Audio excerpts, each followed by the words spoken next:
కదిలే నిప్పు కణమే కదులే కత్తి పదులే మాటై తాను బరిలో దిగితే పదము కాదు శరమే ఎరుపై దూకు పిడుగే సాటేది రాని కరుడే ఎదురై బరిలో అతడే దిగితే రణము తనకు వశమే.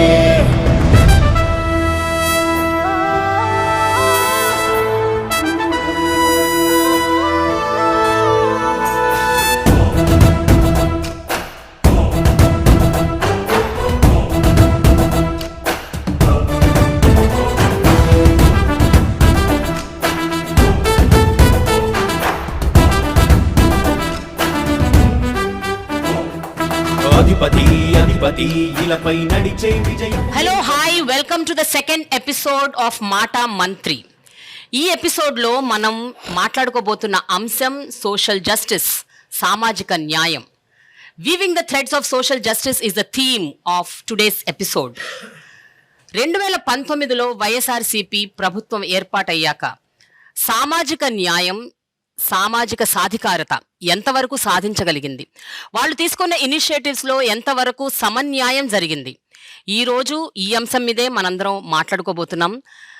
రాబోయే ఎన్నికల్లో వీళ్ళు తీసుకున్న ఇనిషియేటివ్స్ ఎంతవరకు ఎన్నికలను ఇంపాక్ట్ చేయబోతోంది, ఎఫెక్ట్ చేయబోతోంది, ఎలాంటి ఫలితాలను ఆశించబోతున్నారు వైఎస్ఆర్సీపీ శ్రేణులు.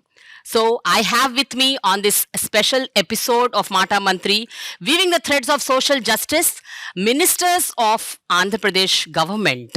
One by one మనం వాళ్ళని పరిచయం చేసుకుందాము. I have with me Rajanna దొర గారు, Deputy Chief Minister and Minister of Tribal Welfare, and మెరుగు నాగార్జున గారు, Minister of Social Welfare, Amjad Pasha గారు, Minister of Minorities Welfare, Adimulapu Suresh గారు, minister of municipal administration and urban development, Chelluboina Venu గారు, minister of BC welfare, and finally last but not the least Karumuri Nageswara Rao గారు, minister of civil supplies and consumer affairs. Welcome sir, welcome to this wonderful episode of Mata Mantri. నమస్తే అండి. నమస్తే మీ అందరికి. Main ఇంటర్వ్యూకి వెళ్లే ముందు ఒక కామన్ క్వశ్చన్ అందరినీ అడుగుదాం అనుకుంటున్నానండి. జనరల్గా ఒక సమాజంలో సామాజిక న్యాయం జరుగుతుంది, లేకపోతే ఒక సామాజిక సాధికారత వస్తుంది అంటే ఒక 4 ప్రధాన అంశాల్లో మనం నిజంగా సమాన న్యాయం చేయాలి. అది విద్య, వైద్యం, ఆరోగ్యం అండ్ అవకాశం, ఎంప్లాయ్మెంట్ ఆపర్చునిటీస్. సో ఈ 4 విషయాల్లో ఎంతవరకు ఎస్సీ, ఎస్టీ, బీసీ, మైనారిటీ కమ్యూనిటీస్కి చెందిన ప్రజలకు న్యాయం జరుగుతోంది? 2019 నుంచి తీసుకుంటే ఇప్పటి వరకు ఎలాంటి మార్పు మీరు నోటీస్ చేశారు? సార్, 1 by 1 వెళ్దాం సార్. మీరు ముందు మాట్లాడండి సార్. మా ప్రభుత్వం వచ్చాక ముఖ్యంగా గౌరవ ముఖ్యమంత్రి జగన్మోహన్ రెడ్డి గారు ముఖ్యమంత్రి పదవి చేపట్టిన తర్వాత గతంలో ఏమున్నదంతా మొత్తం ప్రక్షాళన చేయడం జరిగింది. విద్యను తీసుకునేటప్పుడు ఆయనకు మొట్టమొదటిగా మనం చెప్పుకునేది అమ్మఒడి పథకం. భారతదేశంలో ఎవ్వరు ఊహించని విధంగా, ఎవరు ఆలోచించని విధంగా ఒక అమ్మకి అవకాశం ఇచ్చి 15,000 రూపాయలు ఇచ్చి తన బిడ్డలను బడికి పంపించి, తమ బిడ్డలను స్కూలుకు పంపించి విద్య ద్వారా ఏదైనా సాధించవచ్చని మహాత్ముడు అంబేద్కర్ గారి ఆశయాన్ని మొదట నెరవేర్చారు. ఆయన విదేశీ విద్యను భారతదేశంలో ఏ రాష్ట్రం కానీ, ఏ ముఖ్యమంత్రి గారు కానీ ఒక దళితులకు, గిరిజనులకి నీవు విదేశాలు ఎక్కడ చదువుకుంటాననుకుంటే నీకు ₹1,00,00,000 ఇస్తాను, ₹1,50,00,000 ఇస్తానని ఎక్కడా లేదు భారతదేశంలో. మరి ఏ ముఖ్యమంత్రి గారు ఇస్తున్నారు? గిరిజనులకు ఇస్తున్నారు అవకాశం. బడులన్నీ కూడా మార్పులు చేశారు. ఒకప్పుడు నేను చదువుకున్న బడిలో నాకు అక్కడ చూస్తే, నేను మళ్ళీ చూస్తే సమూలం మార్పు వచ్చింది. గిరిజనులు అంటే సాధారణ అందరికీ తెలుసు, కొండ కోణాల్లో నివసించేవాళ్ళు, అడవుల్లో నివసించేవాళ్ళు, భాష రాదు, వ్యాస రాదు, రెండూ తెలియదు అట్లేదు. అటువంటిది ఆ రోజు తెలుగుతో పాటు ఇంగ్లీషు విద్యను కూడా అందించి, ఇంగ్లీష్ భాషను కూడా ఈరోజు అమెరికా వెళ్ళే వాళ్ళు ఇంగ్లీషు విద్య చదువుకున్న మా విద్యార్థులు వెళ్ళారు. రేపు మార్చిలో కూడా అమెరికాలో మా గిరిజన విద్యార్థులకు ఆహ్వానిస్తున్నారు, రండి మీరు ఇన్విటేషన్ ఇచ్చున్నారు, మార్చిలో వెళ్ళబోతున్నారు మా గిరిజన విద్యార్థులు. అంటే అమెరికా వెళ్ళాలంటే ఇంగ్లీష్ కావాలి. ఆ ఇంగ్లీష్ విద్యను ఇచ్చారంటే అంత సమూల మార్పు తీసుకొచ్చారు. చూసిన గిరిజన ప్రాంతంలోని గౌరవ ముఖ్యమంత్రి గారు చెప్పింది ఒకటే, అంబేద్కర్ ఆశయాల ప్రకారం మీకు విద్యనే ఆస్తిగా ఇస్తున్నాను, ఈ ఆస్తి ఉంటే ఏ ఆస్తి అయినా సాధించుకోవచ్చు, ప్రపంచంలో ఏదైనా జయించవచ్చు, మీరు అజేయుడు కావాలి, మీరు విజయుడు కావాలంటే విద్య అవసరమని తీసుకొచ్చారు. వైద్యం గురించి చూసారు. గిరిజన ప్రాంతం ముఖ్యంగా వర్షాకాలం, వర్షాకాలం వస్తే వింత వింత జబ్బులు వస్తాయి, స్ట్రేంజ్ డిసీజెస్ అన్నమాట.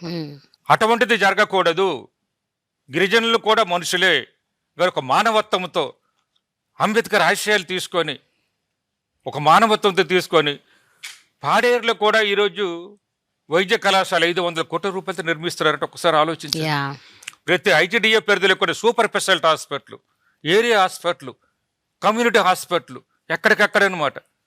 ఈ విధంగా గతంలో ఎవరు ఆలోచించలేదు. చంద్రబాబు నాయుడు గారు కావచ్చు, అంతకుముందు పరిపాలించే వారు గారు ఎవరు ఆలోచించలేదు. ఒక్క సాలూరు నియోజకవర్గం తీసుకున్న అక్కడ 8 హాస్పిటల్ తయారవుతున్నాయి కొత్తగా. ఈరోజు ఏరియా హాస్పిటల్ నిర్మాణం జరుగుతుంది 17 కోట్ల రూపాయలతో. ఒకప్పుడు డాక్టర్ల కోరు, ఈరోజు 22 మంది డాక్టర్లతో పనిచేస్తున్నారు. అంటే ఒక నియోజకవర్గం గురించి నేను ఉదాహరణ చెప్తున్నాను. అక్కడ ఉన్న చిన్నపిల్లలకు కూడా మనం చూస్తే రక్తం ఉండదు, అసలు ఎనీమియాతో బాధపడతారు. అటువంటి వాళ్ళకి మంచి పోషక విలువలు ఇస్తున్నారు. గర్భిణీ స్త్రీలు, గిరిజన స్త్రీలకు మంచి పోషక విలువ ఇస్తున్నారు. బాలింతలకు పోషక విలువ ఇస్తారు, ఆరోగ్యానికి ప్రాధాన్యత ఇస్తున్నారు అనమాట. అలాగే చదువుకున్న వాళ్ళకి కూడా ఉద్యోగాల్లోనైతేనే, ఉపాధిలో అయితేనే అవకాశాలు కలుగు చేస్తున్నారు గిరిజన ప్రాంతంలో. గతంలో ఇవి లేవు. ఇవి ఉంటే ఎప్పుడో బాగుపడి ఉండేవాళ్ళం. అసలు ఇది గతంలో గిరిజనులకు ఏ విధంగా ఉప ముఖ్యమంత్రి పదవి గురించి నేను ఇప్పుడు చెప్పుకోవడం కాదు, మంత్రి పదవి గురించే మీరు ఆలోచించుంటారు. గత ప్రభుత్వంలో ఏం జరిగిందో, చంద్రబాబు నాయుడు ప్రభుత్వంలో మంత్రి పదవి ఇవ్వడానికే ఇది వచ్చింది. ఎన్నికల ముందు కేవలం నేను ఒక మంత్రిని ఇస్తున్నాను, 6 నెలల ముందు మాత్రం ఒక మంత్రిని, అది కూడా ఎమ్మెల్యే కానీ ఒక గిరిజన కుర్రాన్ని తీసుకొచ్చి ఇదిగో మీకు మంత్రిని చూపించారు. ఇది చాలా అప్రిషియేట్ చేయాల్సిన విషయం. బికాస్ నాకు అంటే సారీ మళ్ళీ ఇంటర్ఫియర్ చేస్తున్నాను, కానీ అంటే ఎవరు ఊహిస్తారు సార్, ఎవరు అనుకుంటారు ఒక మారుమూల గిరిజన ప్రాంతంలోని ఒక వ్యక్తి చదువుకుని, ఆ చదువు అవకాశం కల్పించి ఎమ్మెల్యే అయ్యి, మినిస్టర్ అయ్యి, డిప్యూటీ చీఫ్ మినిస్టర్ అవ్వడం అన్నది ఐ థింక్ ఎవరికో ఒకరికి డ్రీమ్ కూడా ఉండదు, కనీసం కళ కూడా కనరు.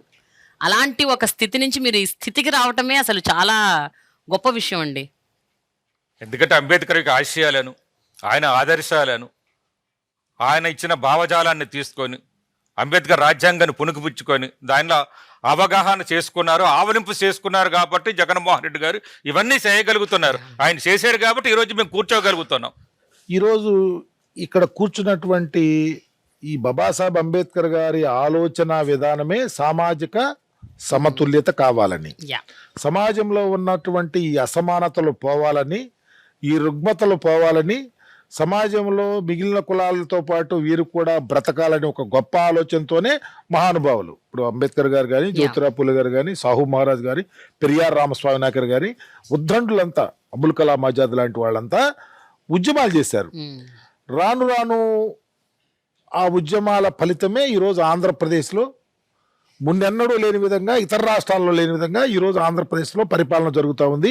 జగన్మోహన్ రెడ్డి గారు వీరందరి ఆలోచనలకు అనుగుణంగా పరిపాలన చేస్తారని ఈరోజు దానికి నిదర్శనమే మేము 5 కూర్చోటం, ఎస్సీ, ఎస్టీ, బీసీ, మైనార్టీలు. దీంట్లో ఇంతకుముందు ప్రభుత్వాలు చాలా నెగ్లెక్ట్ చేసినాయి. ఇంతకుముందు ఈ సామాజికంగా అప్లిప్మెంట్ని ప్రక్కన పెట్టినాయి. రాజ్యాంగబద్ధంగా వచ్చినటువంటి హక్కులను కాలరాసినాయి. రాజ్యాంగబద్ధంగా వచ్చినటువంటి వాటాను సరిగా ఖర్చు చేయకపోగా అప్పలంగా వాటిని వేరే వాళ్ళు అన్యాక్రాంతం చేశారు. వాటిని ఒక స్ట్రీమ్ లైన్ పెట్టి ఒక గొప్ప ఆలోచనతో ఈ సమాజంలో ఉన్న అసమానతలు పోవాలా, ఆంధ్రప్రదేశ్లో భావితరాల భవిష్యత్తు బాగుండాలా, అంబేద్కర్ గారు కోరుకున్నటువంటి ఆలోచన విధానం నడవాలా. తద్వారానే అంబేద్కర్ గారు కోరుకున్నది ఎడ్యుకేషన్ మెయిన్ ఇంపార్టెంట్. ఎవ్రీ పర్సన్కి చదువు అనేది ప్రాధాన్యత. చదువు ఉంటే ఏదైనా ఉన్నత శిఖరాలకు వెళ్ళాలని గొప్ప ఆలోచన, అది అంబేద్కర్ గారు కోరుకున్నారు. దానిని కొన్ని కోట్ల రూపాయలు వెచ్చించి నాడు నేడు స్కూల్స్ కానీ, అమ్మఒడి కానీ, జగనన్న విద్యా దీవెన కానీ, వసతి దీవెన కానీ, విదేశీ విద్య కానీ, ఒక ప్రిడామినెంట్ సెక్టార్ని ఎన్నుకొని దాంతో అప్లిప్మెంట్ చేస్తూ ఈరోజు కోట్లు ఖర్చు పెడతా ఉన్నాడు. ఈరోజు మా పిల్లలు ఇళ్ళకెళ్తే, మా పేదవారి పిల్లలు ఇంగ్లీష్ చదువుతూ ఉంటే, కూలికి వెళ్ళి వచ్చిన మా తల్లిదండ్రులు మా పిల్లలు ఇంగ్లీష్ చదవటం, మాట్లాడటం చూస్తే ఇంకెంతకన్నా ఏం కావాలి ఆ తల్లిదండ్రులకి? పేదరికం జగన్మోహన్ రెడ్డి గారు రాకముందు 12% ఉంటే ఆంధ్రప్రదేశ్లో ఈరోజు 6%కి వచ్చిందంటే కారణం that is the main venture. అదే కాకుండా ఆరోగ్యానికి ఇందాక మా అన్న చెప్పాడు. అలాగే పల్లెల్లోకి వెళ్ళిపోతే ఇదివరకు ఏం చేసేవాళ్ళు, గవర్నమెంట్ హాస్పిటల్ తీసుకెళ్ళేవాళ్ళు. మాకు అనారోగ్యం వస్తే హాస్పిటల్లో చూడక, మందులు ఉండి లేక ఇంటికి వచ్చి అసూలు బసేవాళ్ళం. ఈ రోజు గొప్ప నిర్ణయం, డాక్టర్ రాజశేఖర రెడ్డి గారు 3 అడుగులు ముందుకేస్తే ఆయన 6 అడుగులు ముందుకేసి ఈరోజు దేశంలో ఎక్కడా లేని ఏ రాష్ట్రమైనా వెళ్ళొచ్చు. తెల్ల రేషన్ కార్డు ఉంటే ఏ హాస్పిటల్ అయినా ఎంత ఖర్చు అయినా భరించడానికి సిద్ధంగా ఉన్న ముఖ్యమంత్రి, 25 లక్షల రూపాయలు ఆరోగ్యశ్రీలో పెట్టి ఖర్చు చేయడానికి సిద్ధంగా ఉన్న ముఖ్యమంత్రి, మీకు తెలుసో తెలీదో ఈ రోజు ఒక పేషెంట్ హాస్పిటల్కి వెళ్ళి చూయించుకొని నయమైన తర్వాత ఇంటికి వచ్చినాక ఆ పేషెంట్ మరలా పనిచేసుకోలేడని ఆ పేషెంట్కి ఖర్చులకు డబ్బులు ఇస్తున్నటువంటి ముఖ్యమంత్రి. సమాజంలో ఇంకేం కావాలా? ఒక ప్రక్క ఎడ్యుకేషన్, ఒక ప్రక్క ఆరోగ్యం, ఒక ప్రక్క ఈరోజు ఈ తెల్ల సొక్కాలు వేసుకోవటానికి కారణం నాగేశ్వరరావు గారికి అక్కడ మంత్రి ఇచ్చినా, రాజేంద్ర గారికి మంత్రి ఇచ్చినా, అంజన బాస మంత్రి ఇచ్చినా, నా ఎస్సీ, నా ఎస్టీ, నా బీసీ, నా మైనార్టీలని పరిపాలన చేస్తూనే రాజకీయ ప్రాధాన్యత, దానిలో మహిళలకు ప్రయారిటీ. ఆనాడు ఉద్యమాలు చేశారు, కానీ ఎక్కడా ఉద్యమ ఫలితాలు ఎక్కడా లేవు ఫ్రూట్ఫుల్ గా. ఈరోజు 2,50,000 కోట్ల రూపాయలు డైరెక్ట్ గా ఖర్చు పెడితే డీబీటీ రూపేణా 80% ఎస్సీ, ఎస్టీ, బీసీ, మైనార్టీలకు వచ్చి సామాజిక సాధికేంటి 2,10,000 ఉద్యోగాలు ఇస్తే గవర్నమెంట్ ఉద్యోగాలు 80% ఎస్సీ, ఎస్టీ, బీసీ, మైనార్టీలు వచ్చిందంటే ఇంకంతా ఏం కావాలా? రాజ్యాధికారంలో భాగం, రాజ్యాధికారంలో అందరికన్నా ముందు వరుస, ఉప ముఖ్యమంత్రులు, మంత్రులు, ప్రెడామినెంట్ పోర్ట్ఫోలియోలు. ఈ రాష్ట్ర చరిత్రలో ఒక గొప్ప కాన్సెప్ట్ తీసుకొచ్చిన ముఖ్యమంత్రి. మేము ఎందుకంటున్నామంటే 2019కు ముందు ఈ రాష్ట్ర పరిస్థితి వేరు, 2019 తర్వాత ఈ రాష్ట్ర పరిస్థితి వేరు, 2024లో 19లో జరిగినప్పుడు ఈరోజు 56 నెలల పరిపాలన, 56 నెలల పరిపాలనకు నిలువుటద్దం అంబేద్కర్ గారి విగ్రహం. నేను చేసిన పరిపాలనకి ఇదిగో అంబేద్కర్ గారి విగ్రహం. ఆయన ఏం కోరుకున్నాడో అది చేసి చూపిస్తా ఉన్నాం, ఆయన ఏం ఆకాంక్షించాడో అది చేస్తా ఉన్నాం. ఈ 2024 ఎన్నికలు సామాజిక సమతుల్యానికి గీటు రాయినటువంటి జగన్మోహన్ రెడ్డి గారి పరిపాలనకు, దళిత గిరిజన బహుళలను ప్రక్కన పెట్టినటువంటి చంద్రబాబు పరిపాలనకు పోటీ జరగబోతా ఉంది. నా ఎస్సీ, నా ఎస్టీ, నా బీసీ, మైనారిటీ అనే ముఖ్యమంత్రి గారికి, పెత్తందారులకు నేను చెప్పే చంద్రబాబుకి పోటీ జరగబోతా ఉంది. ఎన్ని కుట్రలు కుతంత్రాలు చేసినా, ఎన్ని మోసాలు చేసినా, డబ్బు వరదలై ప్రవహించినా జగన్మోహన్ రెడ్డి గారి వెంట ఈ పేద కులాలన్నీ నిలబడబోతామని చెప్పడానికి గర్విస్తా ఉన్నా.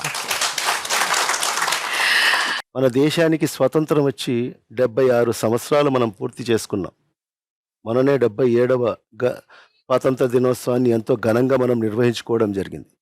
మరి ఈ 76 సంవత్సరాల స్వతంత్ర భారతదేశంలో ఈ సామాజిక న్యాయం అంటే సోషల్ జస్టిస్ అనేది ఒక నినాదంగా ఉన్న పరిస్థితి నుంచి మరి ఇవాళ ఈ రాష్ట్రంలో మన అందరి ప్రియతమ నాయకుడు ఈ రాష్ట్ర ముఖ్యమంత్రి శ్రీ వైఎస్ జగన్మోహన్ రెడ్డి గారు ముఖ్యమంత్రిగా బాధ్యతలు స్వీకరించిన తర్వాత సామాజిక న్యాయం అనేది ఒక నినాదం కాదు, మా ప్రభుత్వం యొక్క విధానం అని చెప్పి చేసి చూపించిన నాయకుడు మన ముఖ్యమంత్రి శ్రీ వైఎస్ జగన్మోహన్ రెడ్డి.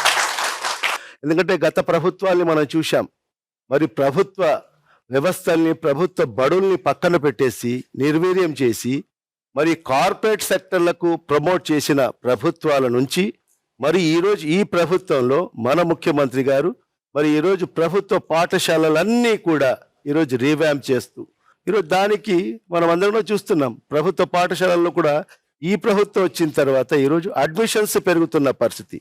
తల్లిదండ్రులందరూ కూడా మరి ప్రైవేట్ స్కూల్స్ నుంచి తీసి వాళ్ళ పిల్లల్ని ఈరోజు ప్రభుత్వ బడుల్లో చేర్పిస్తున్నారంటే మరి దానికి ఈ నిదర్శనం ఏంటండి? మరి ఈరోజు ఆ ప్రభుత్వ పాఠశాలన్నీ కూడా ఈరోజు రీవ్యాంప్ కావడం వల్లనే మరి ఈరోజు ఈ ప్రభుత్వం వచ్చిన తర్వాత జగన్మోహన్ రెడ్డి గారు ముఖ్యమంత్రి అయిన తర్వాత ఈరోజు మన గవర్నమెంట్ సెక్టర్ హాస్పిటల్స్ అన్నీ కూడా ఈరోజు రీవ్యాంప్ చేస్తూ ఈరోజు మరి అందరికి కూడా ఈరోజు మెరుగైన వైద్యం అందించాలి, మరి ఆరోగ్య ఆంధ్రప్రదేశ్గా ఈ రాష్ట్రాన్ని మార్చాలి అని చెప్పి మరి ఈరోజు అడుగులు ముందుకు వేసిన పరిస్థితి. ఎప్పుడైతే ఈ వెనుకబాటుకు గురైన ఈ సామాజిక వర్గాలు ఆర్థికంగా బలోపేతం అవుతారో మరి అందరు కూడా సమాజంలో వాళ్ళందరూ కూడా అందరితో సమానంగా గౌరవించబడతారు, మరి గౌరవప్రదంగా కూడా వాళ్ళను చూసే పరిస్థితి ఉంటుంది. కాబట్టి ఈరోజు నవరత్నాల రూపంలో మరి ఈరోజు ఇప్పుడే చెప్పినట్టుగా 2,50,000 కోట్ల రూపాయలు బటన్ నొక్కి ఈరోజు డైరెక్ట్గా బెనిఫిషరీస్ అకౌంట్ ట్రాన్స్ఫర్ చేసిన పరిస్థితి. మరి దీంట్లో సింహభాగం ఎవరికి అందింది? ఈ ఎస్సీలు, ఈ ఎస్టీలు, ఈ మైనార్టీలు, ఈ బీసీలకు 80% ఈరోజు మరి వాళ్లకు సింహభాగం 2,50,000 కోట్ల రూపాయల్లో మరి వాళ్ళు 80% వాళ్ళ వాటా ఈరోజు వాళ్ళకు అందించగలిగాం. మరి అదే కాకుండా లాస్ట్ ఆస్పెక్ట్ ఏదైతే ఉందో పొలిటికల్ ఎంపవర్మెంట్ అనేది, ఇది నిజంగా ఇది లేకపోతే ఏ సమాజం కూడా ముందుకు వెళ్ళలేని పరిస్థితి. ఎందుకంటే వాళ్ళ ఏదైనా సమస్యలు మరి ఆ సామాజిక వర్గానికి సంబంధించిన వాళ్ళు చట్టసభల్లో ఉంటేనే వాళ్ళ సమస్యలు పరిష్కారం అవుతాయి అని భావించి మరి ఈరోజు మన ముఖ్యమంత్రి గారు ఈరోజు మనం ఇక్కడ కూర్చున్నాం. ఈరోజు ఈడ కూర్చున్న వాళ్ళలో 2 ఉప ముఖ్యమంత్రులు ఉన్నాం. ఒక ఎస్టీ సామాజిక వర్గానికి సంబంధించిన రాజన్న దొర గారు, మరి అదేవిధంగా మైనార్టీ సామాజిక వర్గానికి సంబంధించిన నేను. మరి ఎప్పుడైనా మనం కలలన్నా ఊహించామా ఒక ఎస్టీకి సామాజిక వర్గానికి సంబంధించిన వ్యక్తి ఉప ముఖ్యమంత్రిగా ఈ రాష్ట్రానికి ఉంటాడని, ఒక మైనార్టీ సామాజిక వర్గానికి సంబంధించిన వ్యక్తి ఒక ఉప ముఖ్యమంత్రి అవుతాడని, ఒక బీసీ సామాజిక వర్గానికి సంబంధించిన వ్యక్తి ఉప ముఖ్యమంత్రి అవుతాడని, ఒక ఎస్సీ సామాజిక వర్గానికి సంబంధించిన వ్యక్తి ఉప ముఖ్యమంత్రి అవుతాడని ఎవరన్నా భావించారా? మరి ఈ రోజు అడుగులు పడ్డ ఈ ప్రభుత్వంలో ఖచ్చితంగా రాబో రోజుల్లో దీని ఫలితాలు మనకు అందరికి కూడా మనకు అందుతాయని చెప్పి కూడా మేమైతే పూర్తిగా ఆశిస్తున్నాము. మరి ఈ సందర్భంలో ప్రజలందరూ కూడా ఖచ్చితంగా మరి ఏదైతే మన ముఖ్యమంత్రి గారు తీసుకుంటున్న నిర్ణయాలు అయితే ఏమి మరి అవన్నీ కూడా వాళ్ళందరూ కూడా స్వాగతిస్తున్నారు. కాబట్టి ఖచ్చితంగా మరి ఈ ప్రభుత్వం మరొకసారి అధికారంలోకి రావాలి, జగన్మోహన్ రెడ్డి గారే మళ్ళా ఈ రాష్ట్రానికి ముఖ్యమంత్రి కావాలని చెప్పి ఈ సామాజిక వర్గాలన్నీ కూడా మరి ఈరోజు కోరుకుంటున్న పరిస్థితులు మనం అందరం కూడా గమనిస్తున్నాం. ప్రేమ గారు, సామాజిక న్యాయం, సామాజిక సాధికారత ఇవన్నీ రాజకీయ పార్టీలు గతంలో ఎన్నికలు వస్తున్నాయన్నప్పుడు చాలా చెప్తారు. ఈ పదాలు పదే పదే వాడుతూ ఉంటారు. ఈ బడుగు బలహీన వర్గాల వారు, దళిత వర్గాల వారిని కేవలం ఓటు బ్యాంకుగా మాత్రమే చూసే పరిస్థితి. ఏ విధంగా వారికి గాలం వేయాలని పదాలు వాడుతూ, ఏ విధంగా కులాల సమీకరణ చేయాలి, ఏ విధంగా పొత్తులు పెట్టుకోవాలి, ఈ ఆలోచనతోటి గత పాలకులు పరిపాలన చేసినటువంటి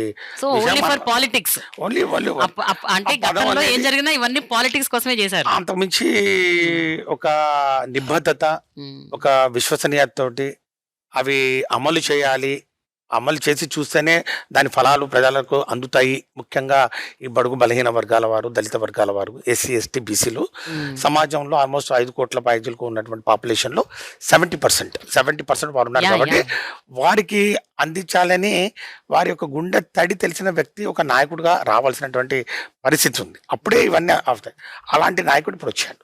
ఈ 4.5 సంవత్సరాల కాలంలో మన ప్రభుత్వం, మా ప్రభుత్వం, మనందరి ప్రభుత్వం విశ్వసనీయతతోటి, నిబద్ధతతోటి, జవాబుదారీతనంతో, అవినీతి రహితంగా చక్కటి పరిపాలన అందిస్తూ ప్రధానంగా వీటిని మరి సాకారం చేసి చూపించాయి. ఏది ఈ సాధికారత, ఉద్యోగాల దగ్గర నుంచి, నామినేటెడ్ పదవుల దగ్గర నుంచి, చట్టసభల్లో ఎంటర్ అయ్యే విషయం దగ్గర నుంచి ఈరోజు మంత్రులుగా, మరి పార్లమెంటు సభ్యులుగా అన్ని రంగాల్లో కూడా వారికి రావాల్సినటువంటి వాటా దామాషా ప్రకారం అంతకన్నా ఎక్కువగా అందించారు. ఎన్ని కార్పొరేషన్ క్రియేట్ చేసిన ప్రతి కుల, అసలు బీసీల్లో ఎన్ని కులాలు ఉంటాయి ఎవరికైనా తెలుసా అంటే 130 పైచీలకు ఉపకులాలు ఉంటే వాటన్నిటిని జోడించి వారికి ఆర్థిక స్వావలంబన, సాధికారత కల్పించాలని 50 పైచీలకు కార్పొరేషన్లు ఏర్పాటు చేశాం. ఎస్సీలో ఉన్నటువంటి ప్రధానమైనటువంటి మాల, మాదిగ, రెల్లి కులాలకు వారికి ఆర్థికంగా వారికి వెసులుబాటు కల్పించాలంటే వారి సమస్యలు తెలిసినటువంటి వ్యక్తులు అక్కడ ఉంటే వారికి న్యాయం జరుగుతుంది. అదే సాధికారత, ఆర్థిక స్వావలంబన, సాధికారత అంటే. ఇక విద్యాపరంగా బహుశా ఈ దేశానికే ఆంధ్రప్రదేశ్ సంస్కరణలో కానివ్వండి, ఈ యొక్క కార్యక్రమాల్లో కానివ్వండి, వృద్ధి రేట్లో కానివ్వండి, బడ్జెట్ కేటాయింపుల్లో కానివ్వండి, విద్యాపరంగా నంబర్ 1 స్థానంలో నిలబడిందని చెప్పడంలో ఏమాత్రం అతిశక్తి కాదు. మేము కాదు చెప్పేది, నీతి ఆయోగ్ రిపోర్ట్స్ చూస్తే తెలుసు. ఈ సందర్భంగా ఒక మాట చెప్పాలి సార్. జనరల్ గా ప్రతి రాష్ట్రం బడ్జెట్ కేటాయింపులు వచ్చేసరికి విద్య ఎప్పుడు లాస్ట్ లో ఉంటది. అంటే మిగతా అన్నిటికీ కేటాయింపులు అయ్యాక కొంచెం మిగిలితే దాన్ని విద్యకి కేటాయిస్తుంటారు. That is what is the general scenario. కానీ ఇక్కడ కొంచెం డిఫరెంట్ ఉన్నట్టు. ఎందుకంటే గత పాలకులు ముఖ్యంగా ప్రాథమిక, మాధ్యమిక విద్యల్లో వాళ్ళకు 16 to 17 years ఉన్న వరకే వాళ్ళకు ఓట్లు లేవు కదండి. కాబట్టి ఓట్లు లేవు కాబట్టి వాళ్ళకి చేసిన ఉపయోగం లేదు కాబట్టి ఒక ఆలోచన. కానీ వాళ్ళ తల్లిదండ్రులు ఓట్లేస్తారు కదండి. అది మర్చిపోయారు వాళ్ళు, అది మర్చిపోయారు. కానీ జగనన్న యొక్క ఆలోచన విధానం ఏంటంటే పేదరికం విద్యకు అడ్డు కాకూడదు. ఇది ఫిలాసఫీ, మా ప్రభుత్వం యొక్క ఫిలాసఫీ. పేదరికం విద్యకు అడ్డు కాకూడదు. జగనన్న ఇంకొక 2 స్టెప్పులు ముందుకెళ్ళి ఈ విద్య మీద పెట్టే ఖర్చు అది భావి తరాల యొక్క భవిష్యత్తుకు పెట్టుబడి. రెండో అంశం, ముఖ్యంగా భవిష్యత్తు తరాలకు నేను ఇచ్చే ఆస్తి విద్య మాత్రమే అనే ఒక కాన్సెప్ట్. ఇది బేసిక్ కాన్సెప్ట్. ఇది సాధికారత కాదా అని చెప్పి నేను అడుగుతాను.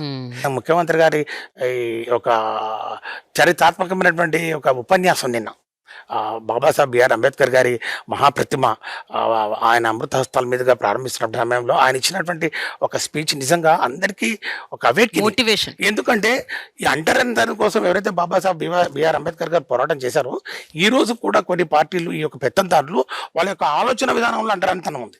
అలాంటి అంటరానితనం ఆలోచనలతో ఈరోజు తెలుగు భాష మరి దాని యొక్క ప్రాధాన్యత తగ్గుతుంది, తెలుగు భాషను కాపాడాలని చెప్పి ఒక ఇంగ్లీష్ భాషకు వ్యతిరేకంగా, ఇంగ్లీష్ మీడియం స్కూల్స్ వ్యతిరేకంగా వీరు ఉద్యమం చేస్తూ ఉంటే నేను ఒకటే అడుగుతా ఉన్నాను, మరి తెలుగు భాష గురించి, తెలుగు భాషకు ప్రశస్తాన్ని లేకపోతే దాని యొక్క గౌరవాన్ని కాపాడే బాధ్యత దళితులు, బడుగు బలహీన వర్గాల వారిదేనా? అగ్రవర్ణాల పిల్లలు అందరూ ఇంగ్లీష్ మీడియం స్కూల్స్, కాన్వెంట్స్, మరి కార్పొరేట్ స్కూల్లో చదవచ్చు, కానీ మరి ప్రభుత్వ పాఠశాలలో ఇంగ్లీష్ మీడియం చదువుతుంటే కానీ దానికి అడ్డంగా తగ్గుతూ ఉన్నారు కదా. కాబట్టి విద్యాపరంగా ఈరోజు రాష్ట్ర ప్రజలందరూ కూడా చాలా సంతోషంగా ఉన్నారు. వైద్యపరంగా కూడా సాధికారత అంటే ఏంటంటే ఈ డోర్ స్టెప్స్కు వైద్యం అందించడం జరుగుతూ ఉంది. ఈరోజు ఫ్యామిలీ డాక్టర్ కాన్సెప్ట్ బహుశా దేశంలో ఎక్కడా లేదు. ఫ్యామిలీ డాక్టర్, మనం కానీ ఫ్యామిలీ డాక్టర్ ఉండాలంటే ఉన్నత వర్గాల వారు, వాళ్ళ ఇంట్లో ఎవరికి ఏ జబ్బు వస్తుంది, ఎవరికి ఏది హెరిడిటరీ ప్రాబ్లమ్స్ ఏమున్నాయి, లేకపోతే వాళ్ళ ఇంట్లో ఏది తరచుగా వచ్చే వ్యాధులు ఏంటి, ఇవన్నీ ఒక ఫ్యామిలీ డాక్టర్ పెట్టుకుంటున్న ఒక పెద్ద ఒక గొప్ప వాళ్ళకి వచ్చినటువంటి కాన్సెప్ట్ వాళ్ళకున్న ఒక వ్యవస్థ అది. ఆ ఫ్యామిలీ డాక్టర్ని ఈరోజు ప్రతి ఒక్కరికి ఎందుకంటే అందిస్తూ ఉన్నారు. ఎందుకంటే ప్రాణం విలువ ఎవరిదైనా ఒకటే, పేదవాడి ప్రాణమైనా, ధనికుడైనా కానీ, అంబానీ గారికైనా, ఎవరిదైనా కానీ ప్రాణం విలువ ఒకటే, అది విలువ కట్టలేంది. కాబట్టి ఆ ప్రాణం విలువ తెలిసిన వ్యక్తిగా దివంగత నేత రాజశేఖర రెడ్డి గారు డాక్టర్గా ఆయన ప్రవేశపెట్టినటువంటి పథకాలన్నీ ముందుకు తీసుకొస్తూ ఈరోజు అందరికీ అందుబాటులోకి ఈ యొక్క వైద్యాన్ని అందించడం జరిగింది. ఉదాహరణకు మారుమూల మరి ప్రాంతమైనటువంటి పశ్చిమ ప్రకాశం, అక్కడ చెంచులు ఎక్కువ ఉంటారు. ఆ ప్రాంతాల్లో ఒక మల్టీ స్పెషాలిటీ హాస్పిటల్ నిర్మించడం జరిగింది. ఆ ప్రాంతంలో డాక్టర్ల కొరత ఉంది, డాక్టర్లు రారు. మరి డాక్టర్లు ఎవరు వచ్చిన అక్కడ డాక్టర్లు రారు. మరి ఎట్లా వాళ్ళని ఏదో ఇన్సెంటివ్స్ ఇచ్చినా కూడా డాక్టర్లను తయారు చేసే మెడికల్ కాలేజీ పశ్చిమ ప్రకాశానికి శాంక్షన్ చేశారంటే ఎంత జాగ్రత్తగా ఆయన ఆలోచన చేశారో ఒకసారి గమనించారు. ఇక అవకాశాలు మీరు చూశారు. ఈరోజు సచివాలయ వ్యవస్థ కానివ్వండి, తర్వాత వాలంటరీ వ్యవస్థ కానివ్వండి, ఒక కొత్త వ్యవస్థ తీసుకురావడం జరిగింది. ఆ ఎన్నికల మేనిఫెస్టో ఈరోజు వైఎస్ఆర్ కాంగ్రెస్ పార్టీ ప్రభుత్వం దానికి ఎంతో శాంక్టిటీ ఇచ్చింది. అంటే అది ఎంతో ఇట్స్ సీక్రెట్ డాక్యుమెంట్.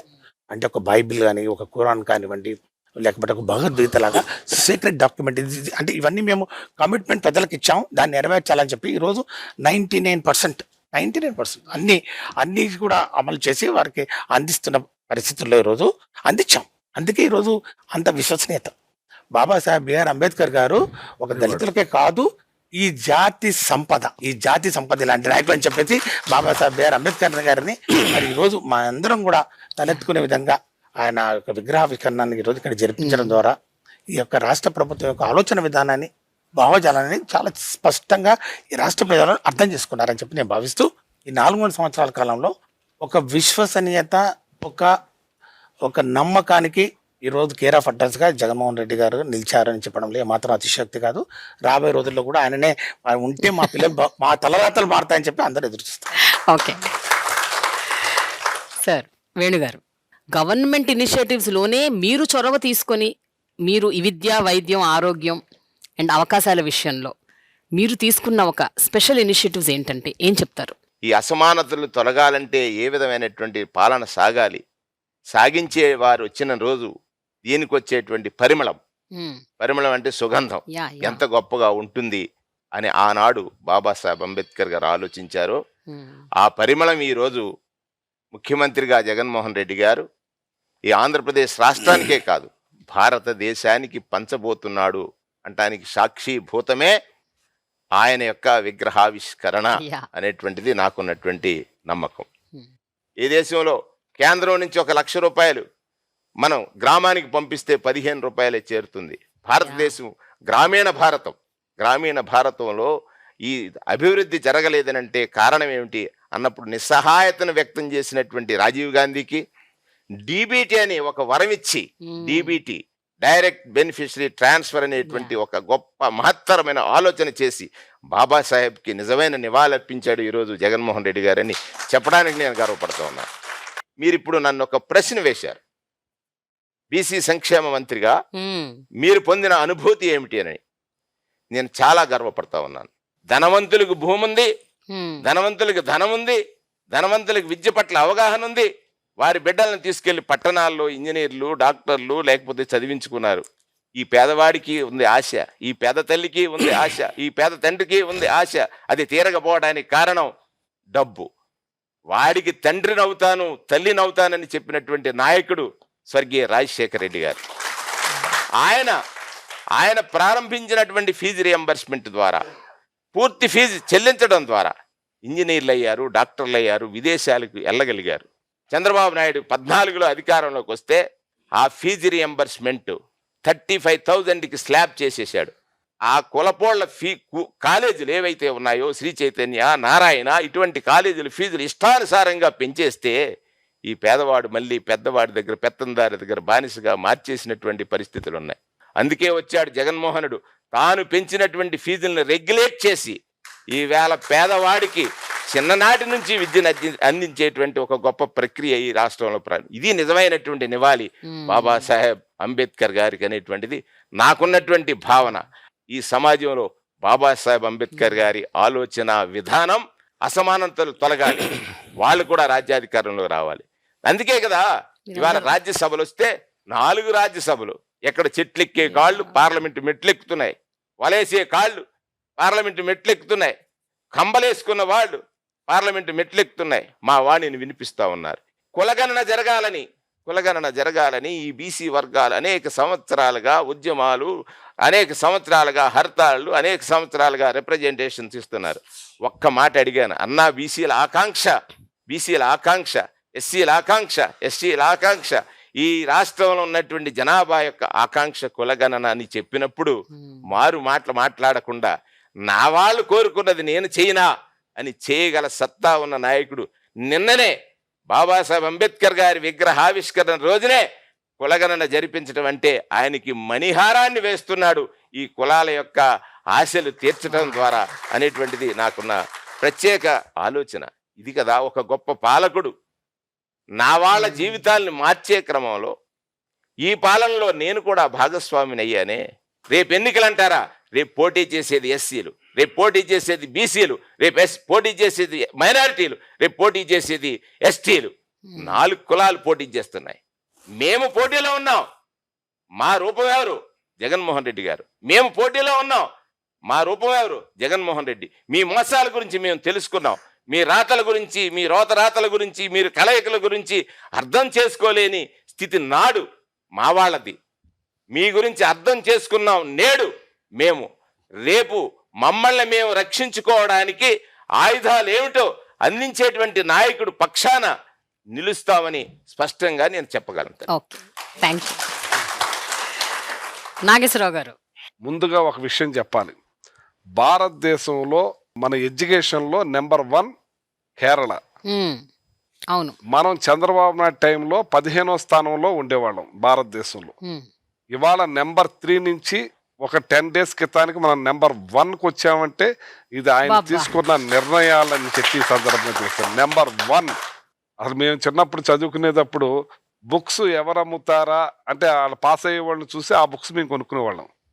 అటువంటిది ఇవాళ వారం రోజుల ముందే బుక్స్, గైడ్స్, బ్యాగ్స్, ప్యాడ్స్, బెల్ట్లు, షూస్, బట్టలు అన్నీ కూడా సమస్తం అక్కడ మేనమామ కన్నా ఎక్కువ ఇదిగా తీసుకుని పెట్టి వారం రోజుల ముందే ఆ స్కూల్స్ని మార్పులు చేసుకొచ్చి గోరుముద్ద ఆయనే మెనూ సెలెక్ట్ చేసి మంచి పోషక పదార్థాలు ఉండే విధంగా రాగిజావ, బెల్లంతో కలిపిన రాగిజావనిచ్చి ఇవాళ అత్యధిక విద్యను ఇస్తున్న గొప్ప ముఖ్యమంత్రి జగన్మోహన్ రెడ్డి గారు అని చెప్పి చెప్పక తప్పదు. ఒక 6 సంవత్సరాల క్రితం అమెరికా వెళ్ళాను నేను.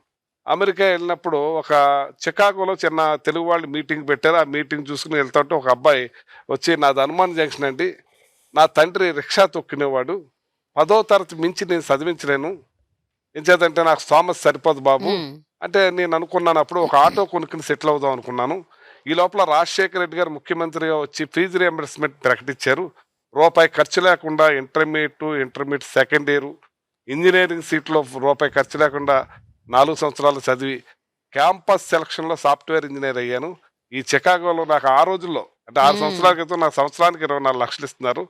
నా తండ్రికి రిక్షా మానిపించా, ఒక కారు కొనిచ్చా, ఒక ఇల్లు కట్టించా, నా చెల్లెల్ని తమ్ముడిని చదివించుకుంటున్నాను. నన్ను పుట్టించిన దేవుడు ఎలా ఉంటాడో తెలియదు, ఈ స్థితి కల్పించిన దేవుడు రాజశేఖర రెడ్డి గారు అని చెప్పి ఆనందంతో చెప్పడం జరిగింది. తండ్రిని మించిన తనయుడిగా ఇంకా 4 అడుగులు ముందుకేసి ఇవాళ అమ్మఒడిని తీసుకొచ్చి ఈ స్కూల్స్ని మార్చి ఇంతమంది విద్యావేత్తల్ని 15వ స్థానంలో ఉన్న దాన్ని నెంబర్ 1లో తీసుకొచ్చిన మహానుభావుడు జగన్మోహన్ రెడ్డి గారు అని చెప్పి ఈ సందర్భంగా తెలియజేస్తున్నాను. ఇంత గొప్ప ముఖ్యమంత్రిని నేను చూడలేదు. ఇవాళ ఏదైతే ఏలూరులో ఎలక్షన్కి ముందు బీసీ డిక్లరేషన్ చేసి నేను బీసీలకి పెద్దపేట వేస్తానని ఎలక్షన్ ముందు చెప్పిన మాటని అక్షరాల నిలబెట్టుకున్న ముఖ్యమంత్రి జగన్మోహన్ రెడ్డి గారు ఇవాళ పేద బడుగు బలహీన వర్గాల వారు ఎక్కడికి వెళ్ళి ఏ పథకం అడగాలో తెలియని పరిస్థితి, నాకు పెన్షన్ వస్తుందా లేదో తెలియని పరిస్థితి, ఒకవేళ నాకు పెన్షన్ వచ్చే అవకాశం ఉందని కూడా తెలియని పరిస్థితిలో ఉండేవాళ్ళు చాలా మంది ఉన్నారు. వాళ్ళ పిల్లలకి అమ్మఒడి వస్తుందో లేదో తెలియని పరిస్థితుల్లో చాలా మంది ఉన్నారు. స్కూల్లో చేర్పించాలా లేదని చాలా మంది ఉన్నారు. వాళ్ళందరికీ వాలంటరీ వ్యవస్థను తీసుకొచ్చి ప్రతి ఇంటికి పంపించి నీకు 60 ఏళ్ళు వచ్చినాయి, నీకు పెన్షన్ రాస్తున్నాం, నీ పిల్లల్ని చదివించండి, అమ్మఒడి ఉంది, నీకు ఈ రకంగా ఉంది, నీకు ఈ రకంగా ఉంది, నీ ఈ రకంగా వచ్చిందని వాళ్ళ ఇంటికి వెళ్ళి రాసి వాళ్ళు గడప దాటి ఎవరిని యాచించకుండా ప్రతి ఒక్కటి ఇంటికి చేరుతున్నది భారతదేశ చరిత్రలో ఏ ఒక్కరికి సాధ్యం కానిది ఒక్క జగన్మోహన్ రెడ్డి గారికే సాధ్యమైందని చెప్పి ఈ సందర్భంగా తెలియజేస్తున్నాను. మా జగన్ బాబు పెద్దవాళ్ళకు మనవడయ్యాడు, తర్వాత వాళ్ళకి కొడుకయ్యాడు, తర్వాత వాళ్ళకి తమ్ముడయ్యాడు, తర్వాత వాళ్ళకి అన్నయ్యాడు, పిల్లలకు మామయ్యాడు. ఈ రోజున మాకు ఆ పరిస్థితి లేదు. మా చేతి నిండా డబ్బులు ఉన్నాయి, మేము శుభ్రంగా ఆడికే మేము తిరిగి అప్పిచ్చే పరిస్థితికి మా బిడ్డ తీసుకొచ్చాడని చెప్పి ఆనందంతో చెప్తాం జరుగుతుంది. ఇవాళ ఇంకో విషయం చెప్తున్నాను మీకు, ఏదైతే ఇవాళ పెద్దవాళ్ళందరూ కూడా చిన్నవాళ్ళనే చూసుకుంటున్నాడు, ఆ చిన్న కులాలనే చూసుకుంటున్నాడు అనేది పెద్దవాళ్ళని కూడా బాగా చూసుకుంటున్నాడు. వాళ్ళ పెద్ద కులాలు ఏదైతే రైతులు ఉన్నారో వాళ్ళకి రైతు భరోసా విషయంలో, రైతు నష్టం విషయంలో, ప్రతి విషయంలో కూడా వాళ్ళకి డైరెక్ట్ అకౌంట్ ద్వారా వాళ్ళకు కూడా డబ్బులు కొడుతున్నాడంటే అప్పుడు కన్నా వాళ్ళని ఎక్కువ చూసుకుంటున్నాడు, ఈ పేదవారికి కూడా పూర్తిగా చూసుకుంటున్నారు. సో మీరు అందరూ కూడా విద్యా, వైద్యం, ఆరోగ్యం అవకాశాల విషయంలో చాలా పెద్దపీట వేసింది ప్రభుత్వం అని చెప్పారు. అయితే కొన్ని కీలకమైన ప్రశ్నలు ఉన్నాయి సార్ సామాజిక న్యాయానికి సంబంధించినంత వరకు. ఒక ఫస్ట్ క్వశ్చన్ నాకు సురేష్ గారిని అడుగుదాం అనుకుంటున్నాను. సార్ ఇప్పుడు జనరల్గా అందరిలో ఉన్న ఒక అభిప్రాయం, ఒక ఆలోచన, జనరల్గా ప్రజల్లో ఉన్న ఒక అభిప్రాయం, ఒక ఆలోచన ఏంటంటే ప్రతి పొలిటికల్ పార్టీ ఒక పర్టిక్యులర్ కమ్యూనిటీకి కాపు కాస్తోంది. అంటే కాంగ్రెస్ అంటే రెడ్డి పార్టీ, తెలుగుదేశం అంటే కమ్మ పార్టీ, పవన్ కళ్యాణ్ అంటే కాపు పార్టీ, ఇలా ప్రతి పార్టీకి వైఎస్ఆర్సీపీ అంటే కూడా రెడ్డి పార్టీ. మీరేమంటారండి, నిజంగా రాజకీయ పార్టీలు ఈ రకంగానే ఒక పర్టికులర్ కమ్యూనిటీకి కాపు కాస్తూ వస్తే భవిష్యత్తు ఎలా ఉంటుంది? రాజకీయాల్లో మనం చూసినట్టయితే ఆంధ్రప్రదేశ్ రాజకీయాల్లో గత 70 సంవత్సరాల్లో పార్టీస్లో కొన్ని కమ్యూనిటీస్ డామినెంట్ పాలిటిక్స్ చేశాయి. మీరు అన్నట్లు 2 ప్రధానమైన సామాజిక వర్గాలు, కమ్మ సామాజిక వర్గం, రెడ్డి సామాజిక వర్గం, ఏ పార్టీలు ఉన్నా కూడా వాళ్ళే ప్రాతినిధ్యం వహించి వారే నాయకత్వం వహించినటువంటి పరిస్థితి మనం చూసాం. దాని తర్వాత కాపులకు కూడా రాజ్యాధికారం వైపు వారు ఖచ్చితంగా మాకు కూడా ఒక గుర్తింపు ఉండాలి అనే ఒక ఆలోచనతోటి కాపు సామాజిక వర్గం నుంచి కూడా ఆ రాజ్యాధికారం వైపు అడుగులు వేసే దిశలో రాజకీయాల్లో వారి యొక్క ప్రాముఖ్యత మరి వారి యొక్క గుర్తింపు ఉండాలనే ఒక ఆలోచన కూడా వారికి కూడా వచ్చిన పరిస్థితుల్లో ఆ దిశలో కూడా కొన్ని అడుగులు పడ్డాయి. కానీ అవి ముందుకు వెళ్ళలేకపోయిన విషయం కూడా మనందరం చూసాం. ఇది ప్రజారాజ్యం పార్టీ కానివ్వండి, లేకపోతే జనసేన పార్టీ కానివ్వండి, ఇంకో పార్టీ కానివ్వండి. సో ఇప్పుడు ఈ ప్రధానంగా ఈ 3 కమ్యూనిటీస్ డామినెంట్గా పాలిటిక్స్లో వస్తూ ఉన్నాయి. మీరన్నట్టుగా వైఎస్ఆర్ కాంగ్రెస్ పార్టీ, ఎందుకంటే మా నాయకుడు ఆ కమ్యూనిటీకి ప్రాతినిధ్యం వస్తున్నారు కాబట్టి ఖచ్చితంగా వాళ్ళ ఇన్ఫ్లుయెన్స్ ఉంటుందనే ఒక ఆలోచన ప్రతి ఒక్కరు చేస్తారు. వాస్తవాలు చూడాలి. వాస్తవాలంటే సామాజిక వర్గం నుంచి ఎంతమంది గెలిచారు, ఎంతమంది అభ్యర్థులు వేరే కులాలకు చెందిన వాళ్ళు ఉన్నారు, ఎంతమంది గెలిచారు, ఎంతమంది మంత్రి పదవిలో ఉన్నారు, డిఫరెంట్ కులాల వాళ్ళు అన్నది ఒక క్లారిటీ ఇస్తే జనాలకు కూడా అర్థమవుతుంది కదా. ముఖ్యమంత్రి గారి ఆలోచన విధానం ఏంటంటే సమాజంలో, సొసైటీలో 70% ఈ బీసీ, ఎస్సీ, ఎస్టీ మైనార్టీలు ఉన్నారు కాబట్టి సింహభాగం, ఇందాక డిప్యూటీ సీఎం గారు వాడిన పదం సింహభాగం వారు ఉన్నారు కాబట్టి అవకాశాలు కూడా అదే ప్రాతినిధ్యంలో రావాలి. గతంలో అట్లా జరగలేదు. గతంలో ఏ కమ్యూనిటీ ఉంటే అక్కడ దీనికి భిన్నంగా ఎవరైనా కానీ సమీకరణాలు చేయాలంటే, కూర్పు చేయాలంటే చాలా ధైర్యం కావాలి. 50 పైచిలుకు సీట్లు రెడ్డి సామాజిక వర్గం నుంచి గెలిచినటువంటి వాస్తవాలు మనం చూస్తాం. ప్రాతినిధ్యం వస్తే ఎన్ని మినిస్టర్లు ఇచ్చారండి వాళ్ళు? చెప్పండి. ఉదాహరణకు నాదే ఇప్పుడు తీసుకోండి. కేబినెట్ విషయానికి వద్దాం. నాలుగు జగన్మోహన్ రెడ్డి గారి కేబినెట్ లో పట్టుమని 26 మందిలో పట్టుమని 4 కూడా లేరండి ఓకే ఎస్సీ సామాజిక వర్గానికి. నాదే తీసుకోండి ఉదాహరణ.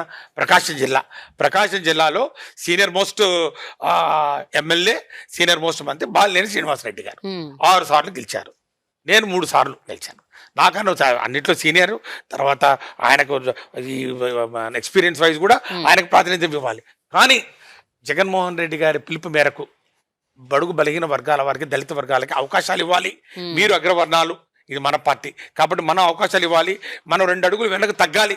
2 అడుగులు వెనక్కి వేస్తే వాళ్ళు 2 అడుగులు ముందుకేస్తారని చెప్పి చేసి చూపించిన వ్యక్తి నాతో కాదు, నేను జగన్మోహన్ రెడ్డి గారు ఈరోజు అని చెప్పి నేను చెప్తాను. కులం అని చెప్పి వాళ్ళు ఎన్ని మరి రంగు పులిమినా కూడా, ఎన్ని విమర్శలు చేసినా కూడా వాస్తవాలు మేము చూసినట్టయితే ఈరోజు మేము రాజ్యసభ కూడా రేపు మరి ఒక దళితుని ప్రాతినిధ్యానికి కూడా ఈరోజు అడుగులు పడుతున్నాయని చెప్పి చెప్పడంలో నిజంగా మేమందరం గర్వపడుతున్నాం. అది జగన్మోహన్ రెడ్డి గారికి ఉన్నటువంటి దమ్ము, ధైర్యం. నాగార్జున గారు మీరు చెప్పండి, జనరల్ గా అంటే మనకి కొన్ని నియోజకవర్గాలు, ఇది ఎస్సీ నియోజకవర్గం, ఇది బీసీ నియోజకవర్గం, ఇది జనరల్ కేటగిరీ, ఇలా చెప్తూ ఉంటారు. సరే, ఎప్పుడైతే ఒక ఎస్సీ కమ్యూనిటీకి చెందిన ఒక వ్యక్తి ఒక జనరల్ కేటగిరీ నుంచి పోటీ చేస్తారో అప్పుడే నిజమైన సాధికారత అని నేను అనుకుంటాను. మీరేమనుకుంటారు? 2024 ఎలక్షన్స్లో అలాంటి నిర్ణయాలు ఏమైనా తీసుకోగలుగుతారు? It is a revolutionary decision. అది అంటే ఇప్పటివరకు మీరు అన్నారు జగన్మోహన్ రెడ్డి గారు ఎన్నో విప్లవాత్మకమైన నిర్ణయాలు తీసుకున్నారని. ఇలాంటి నిర్ణయం కూడా ఏమన్నా జరిగే అవకాశం ఉంటుందా? సమాజంలో ఉన్నటువంటి కులాల యొక్క ప్రాధాన్యతను పెంచాలనే ఆలోచన, వారికి అవకాశాలు కల్పించాలనే ఒక భావన ప్రభుత్వాలకు రావాలి, నాయకులకు రావాలి. ఈరోజు ఆంధ్రప్రదేశ్ రాజకీయాల్లో 2024 ఎన్నికలకు వచ్చేటప్పటికి మీరు చూస్తారు ఖచ్చితంగా ఎవరు ఇంతకాలం నుంచి ఆ ప్రాంతంలో పోటీ చేశారు, ఇప్పుడు ఎవరు పోటీ చేయబోతా ఉన్నారు, ఏ నియోజకవర్గాల్లో పెను మార్పులు ఎలా వస్తూ ఉన్నాయి, అటన్నిటినీ బేరీజ్ వేసుకునే రాజకీయాలు నడుస్తూ ఉన్నాయి. మా నాయకుడు మొదటి నుంచి పేద కులాల యొక్క స్థితిగతులు మార్చాలనే ఆ తపనే అంబేద్కర్ గారి భావజాలమే. ఆ కోణంలోనే ఎక్కడ ఎస్సీలకు, బీసీలకు, మైనారిటీలకు ప్రాధాన్యత ఇవ్వాలో ఈరోజు రేపు ఎన్నికలు రాబోతా ఉన్నాయి. ఈరోజు మా సమన్వయకర్తలుగా చాలా చోట్ల పెట్టారు. ఇప్పటికే మైనారిటీస్ని ఓవర్ హెల్మింగ్గా పెంచారు, బీసీలను పెంచారు. అనాదిగా ఉద్దండులు పోటీ చేసిన ప్రాంతంలో కూడా బీసీలకు ప్రయారిటీ ఇస్తా ఉన్నారు. అప్లిప్మెంట్ ఆయన ఆలోచన అది. ఈరోజు ఇంతమందికి మంత్రులు ఇచ్చారంటే, ఆ మంత్రుల్లో కూడా ప్రెడామినెంట్ పోర్ట్ఫోలియోలు ఇచ్చారంటే, ఇదివరకు ఎప్పుడు ఇవ్వాల. ఎస్సీలకు 1, 2 ఇచ్చేవాళ్ళమ్మా, సోషల్ వెల్ఫేరు, ట్రైబల్ వెల్ఫేరు, అవి కూడా సగం కట్ చేసి వాళ్ళ సంబంధం. ఈరోజు బ్రహ్మాండమైన పోర్ట్ఫోలియోలు, ఎడ్యుకేషన్, హోమ్, ప్రతి అక్షరాన్ని మిళితం చేసుకుని పరిపాలన జరుగుతూ ఉంది. కాబట్టి మార్పు తథ్యం అనేది గమనించాలా. సో అలాగే మీరు అనుకున్నటువంటి ఉన్నారా మీరు? అంటే ఇలాంటి ఒక మార్పు కూడా వస్తుంది భవిష్యత్తు వచ్చింది, ఇప్పటికే చేసి చూపిస్తా ఉన్నాడు, చేయబోతా ఉన్నాడు. ఇంకా మెరికల్స్ జరగబోతా ఉన్నాయి ఆంధ్రప్రదేశ్లో.